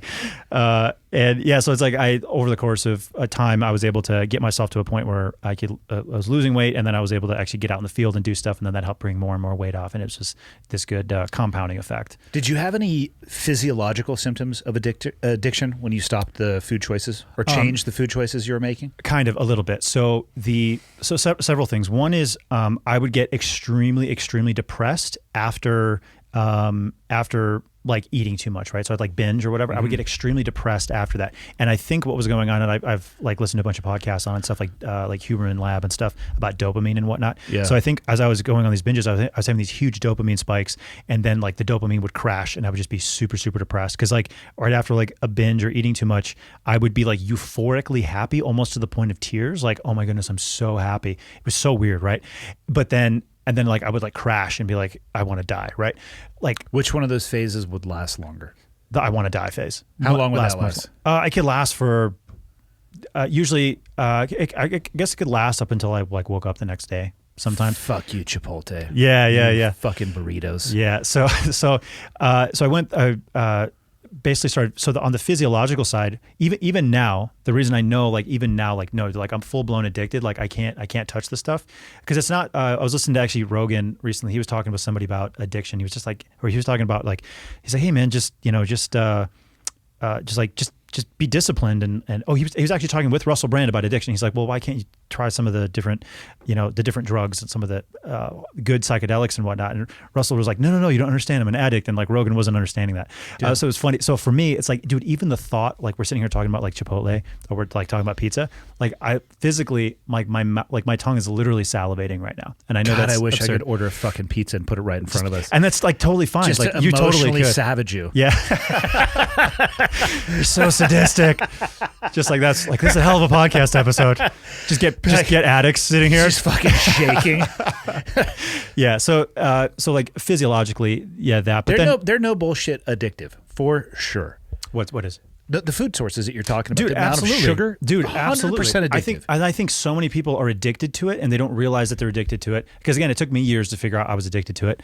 I started developing that bad habit when I was in the teams because like I don't really like drinking that much. Like so, like my vice was like I'd just like go home and like eat. But again, you're so active, it doesn't affect you that much. When you're burning 50,000 fucking calories a day, who cares what you eat? Yeah, and even then, my time in the teams, like it was starting to affect me a little bit too. So like that did give me issues even in the teams, and so it's like something I dealt with for years. And I was like, okay, I finally got it figured out and dialed in. So it's yeah, man, the struggle with that is no joke. And yeah, anyway, I just wanted to kind of throw that out there as well because I know there's a lot of people who will listen to this and they're dealing with the addiction thing. So the important point is this: with whether it's addiction, but particularly like the food addiction and being like super, super overweight and everything, I understand the shame of that. And like for me, I felt it double because it's like, dude, I'm a Navy SEAL. What the hell? How am I 100 pounds overweight right now? I was so ashamed of myself, so ashamed and so embarrassed. And I couldn't even believe it. I was like, my God, like what has become of me? Like what is this? And I was so embarrassed. I was like, man, I feel like I've, let down the brotherhood. I've let all of my friends who've died, like all of this stuff. And like, I'm like, and it was horrible. And the guilt of all that. And I was like, well, but also like, I'm a freaking SEAL. Like I'm disciplined. I'm tough. I'm motivated. I have all the reasons to get this fixed. Why can't I get this under control? I'm not the most disciplined person in the world, but I'd say I'm fairly disciplined. I'd say I'm fairly motivated. I'd say I'm fairly competent at achieving goals and getting things done, especially when it comes to overcoming my own self and my own issues. And what I realized was, eventually was, no, there is no overcoming this. There is no, like, you're not going to beat this. There is no moderation for this. And so my point is, people who are struggling with weight and addictions and things like that, and then they feel like there's some weak, they feel like they are some weak, terrible person who's a loser and all this other stuff and these thoughts. Well, I had the same issue, and like that's coming from a SEAL, whatever that means. It's like, I did Hell Week with a herniated disc in VGE. Like I'm a fairly tough individual. Like I got shot and I walked it off. I've been through all kinds of crazy stuff and same thing as you. And this and the food addiction and the addiction was 1,000 times worse than anything else I've ever been through. So if you are dealing with that kind of thing, don't think that you're a loser. Don't think that you're a weak, horrible individual. And I'm telling you, you are not strong enough to beat it on your own. You have to cut it out of your life. You have to completely just say no to it. And I would highly recommend, if people want like a funny, sort of vulgar version of like, if they're dealing with addiction, they want to deal with like the Alcoholics Anonymous, like 12 steps. I'd highly recommend Russell Brand's book, Recovery. And it's funny. It's hilarious. You definitely get the audiobook and just listen to him talk through this stuff. He reads it himself? Yes, Thank he God. reads it. Okay, so for example, I don't normally cuss publicly, but so like, do you cuss privately? Yes, sometimes. I know it's weird. Be a man. I know. Just do it all the time. So one of the steps that's in like the 12 steps, like one of the things is like you have to admit that you have a problem, right? So like step 1, admit that you have a problem or something like that. Well, Russell Brand's version of it is step number 1, are you a bit fucked? And then step number 2 is supposed to be like, would you like to get clean? And so in his version is like step number 2, would you like to be unfucked? And so he goes through the whole. It's more approachable like for that. people. Dude, it's way more approachable. Yeah. Like I can't. Yeah, I was like, it was funny. I was laughing. I was like, okay, it made me, it was something. Yeah, it was so much more approachable and whatnot. Do you still think of yourself as a SEAL? When the bullets start flying, yes. Otherwise, as I'm walking around, no. I try not to identify with it too much because, like we talked about kind of at the beginning of the podcast, guys can really attach themselves to that identity. So I do think of myself when I'm representing, like when I'm in public and things, when I'm around people who know that I'm a SEAL. Like for example, last week I was in Nashville speaking at a school, and they were there because like, hey, or I was there because they were like, hey, what I do with Stronghold, but hey, you're also a former SEAL and stuff. And so people do expect, I want to represent the brotherhood good, so I represent it well. And so I do think of myself that when I'm in public, I do think about it. But when I'm just hanging out with my friends or my girlfriend or I'm just whatever, it's like, no, I'm not like, oh, Navy SEAL. But again, when the bullets start flying, that thought does cross my mind where I'm like, hey, dude, buck up. Like no one is coming. Like you are the dude that is supposed to take charge in these situations. So just deal with it. Be careful. If that makes sense. It's a double-edged sword. Okay. The criticism that you were putting onto yourself because you used to be a SEAL and I've let the brother because of a food addiction, which I think first off, I think it's super. I think it will be incredibly impactful for people to hear you talk about what you went through and how you felt about it and how you viewed yourself. Mm-hmm. I can see people from the world that we used to come from using that mirror, looking back and always measuring themselves against the SEAL community or the brotherhood and getting to a place where they feel like they have completely and utterly failed where they came from. And making a horrendous decision and ending it all. I still truly don't understand I can understand at a broad conceptual degree suicide. I cannot understand physically myself getting into a place where that's the course of action that makes the most sense. It's an unreasonable choice, and I feel like it's impossible for. I consider myself to be a reasonable person. I feel like it would be impossible, if not nearly impossible, for a reasonable person to understand an unreasonable decision. But if you're always viewing yourself against that SEAL community and the standard, and it's about the brotherhood, fuck, man. That backpack is going to weigh so much for your entire life. It was a job. It's what we used to do. Don't let it become or be who you are. Because I'm going to tell you right now, what you are doing with your life and your activities, it's far more than being a SEAL. You know what I mean? Like, yeah, absolutely. It just be careful with it. And again, this is just, my own. I kind of, you guys just talking through this real time as well. Like, I struggle with my own identity too. I don't want to be on my deathbed and they're like, "Oh, that was Andy the SEAL." Yeah, like that's not who the fuck I want to be. I totally understand that. Yep. But you got to recognize that there's two aspects.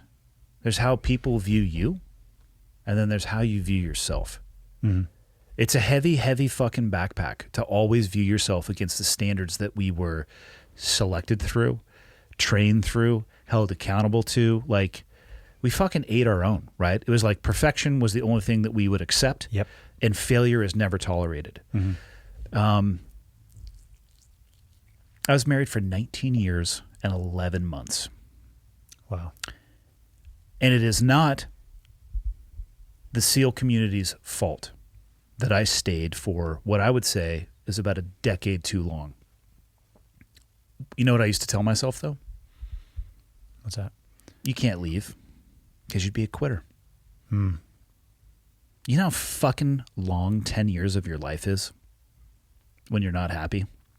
I can imagine. Because you look at yourself in the mirror and you go, well, if you leave, you're just going to be a quitter. Yeah. That's my fault for applying that lens to myself, but I know where that lens comes from.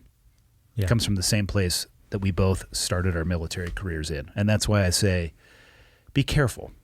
Live your life however you want to. But you know what? It was a job. And the brotherhood of the SEAL community, you ever watch SEALs tear each other down publicly? Yeah, I've seen a little bit of that. Yeah. Yeah. Where's the brotherhood in that? Yeah, that's true. Yeah. It's a great bumper sticker, but if you look back objectively, even inside of the SEAL community, I serve with my fucking best friends and my worst enemies. If I could have gotten away with it, I might have killed some of the people that I work with. Yeah. And so Yeah. it's just a thing. It was a thing. And I'm speaking for myself. Of course, feel free to feel about it however you want to. No, this is great. But I don't ever want you to look back and say, fuck, 10 years is a long time, and I wish I wouldn't have done that. It's my fault, for absolute clarity, my fault that I stayed. It wasn't the only reason that I stayed. But the number of times that I have looked in the mirror and made the decision to not leave because of who I used to be, the fucking job that I used to have, 10 years, man. 10 fucking years. A third of your life. Yeah. So, food for thought. No, I really do appreciate that. And one of the things too, I have a couple buddies who are like you said in the teams. Some of the guys I met are like my best friends. Some of them are my worst enemies. Yeah. I remember distinctly having the thought, like with some of the guys, I was like, dude, I literally joined the military to kill people like you, because like you are like a total scumbag and whatever. And most of that had to do with just stuff in Afghanistan. I was like, dude. But anyway, I was talking with a couple of my buddies who are still active duty and whatnot, and they listen to the podcast and all that stuff. But one of the things I truly appreciate about your podcast and some of the feedback I've gotten from other guys as well who listen to the show and have heard you on Rogan and whatnot is like you're very much like you're very down to earth and honest and open about a lot of this stuff. Like one of the best things I heard you say about the SEAL thing, and it's something I think to myself all the time, is you said I did more than some, less than others. Yeah. And that's such a good attitude about it, because it is true. And you start holding yourself accountable to these standards, and you can start beating yourself down, because you're not always going to be able to attain that. You're human. And like you said, the SEAL teams, like, they do eat their own, right? And you have to an extent, I understand that, because you have to have this level of perfection for the job. You're expected to be, extremely competent and good at what you do. So I get that to an extent. But that, like, you're right. That should not continue to affect you after. And I think it's probably similar in a lot of other military units as well. Guys feel like they've maybe let their other units down, or whatever. Well, the double-edged sword comes from, if you can train somebody to fucking never give up, there's almost nothing that person can't do. Mm-hmm. But it's the deeper question is, at what cost?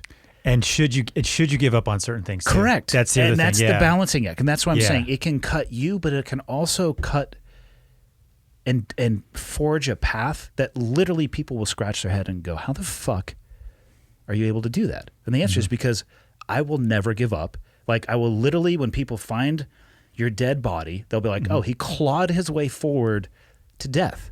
Exactly. The problem is, you can point that in a direction that is super self-destructive to you as well too. Yep. And that's the balancing act. Yeah, and I think one of the things, though, that really helped me with, when I was, again, like 100 pounds overweight and dealing with that addiction and everything, part of the positive thing was like, hey, dude, you are a SEAL. You're not going to give up on this, because there is this small part of your brain where you're like, oh, this is my life now. And I think that's what happens with a lot of people, is they, whether it's addiction, or they get themselves in a bad financial situation, or they put on, 100 pounds, whatever it might be, whatever that person's flaw is. A lot of times people, they give up and they just go like, oh, this is my life now. They just accept it, and they stop. It's like, oh, I tried this and it didn't work, or I tried that and it didn't work. Dude, I tried like 50 different things. Like, losing 100 pounds was like one of the hardest things I've ever done. And it wasn't easy. And then, like, in theory, it's simple once you kind of figure out what you need to do for you.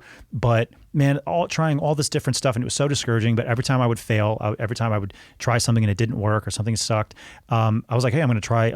I'm going to try a new thing. Like, I was actually getting to the point where I was doing like dry fasting, where like I went 4 days and 16 hours. So I was almost at 5 days, no food, no water.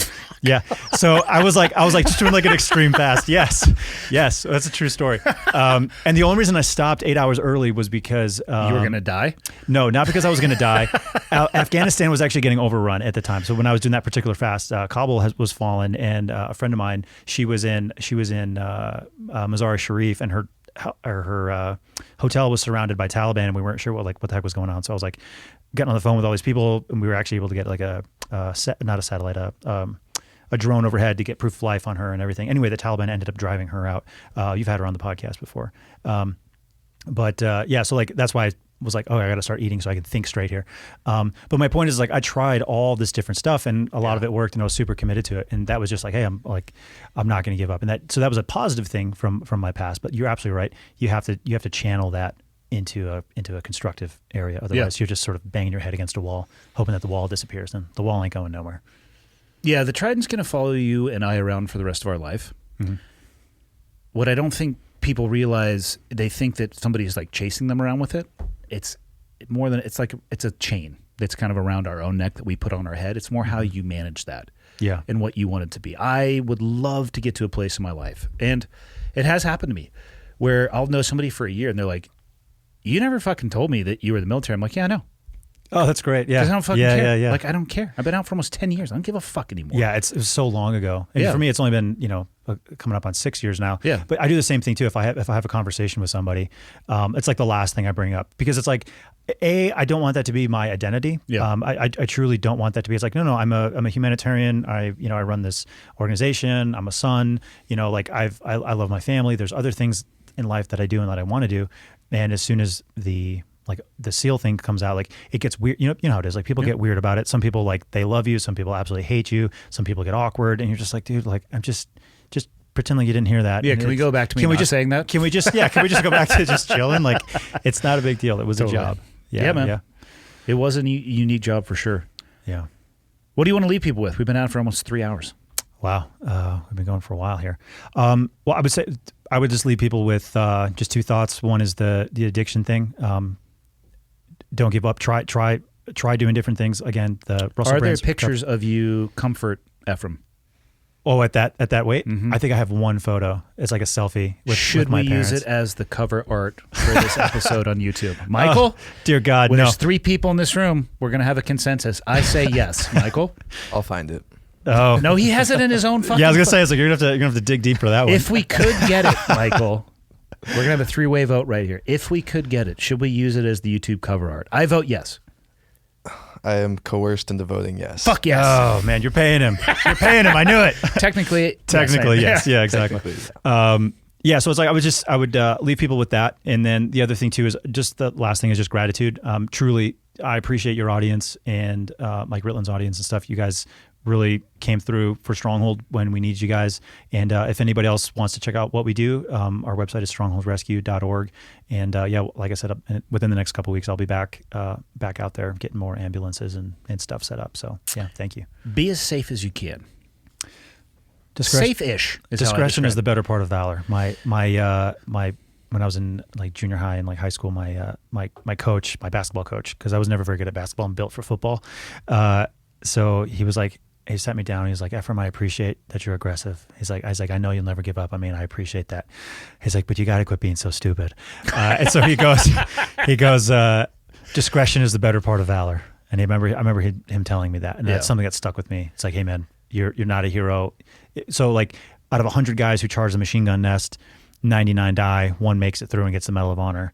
Yeah, but the guy who was like, fuck, I'm going to go around the corner and come up behind it. Exactly. Yeah. Exactly. So it's not just about the courage, it's about the wisdom and trying to be safe. My wife now, when I go skydiving, she's like, hey, please be safe. I'm like, listen, I can't say that I'm going to go skydiving and be safe. Yeah, exactly. But I'll be safe-ish. I'll be as safe as I can. I will follow procedures. I'll set Correct. my Cypress. I can double promise check. you nothing other than I will do everything I can to make sure that I can come home to you. How's that? Yeah. Safe-ish. Safe-ish. It's the Perfect. best description. Cool, man. Thank you for your time. Awesome. Thanks.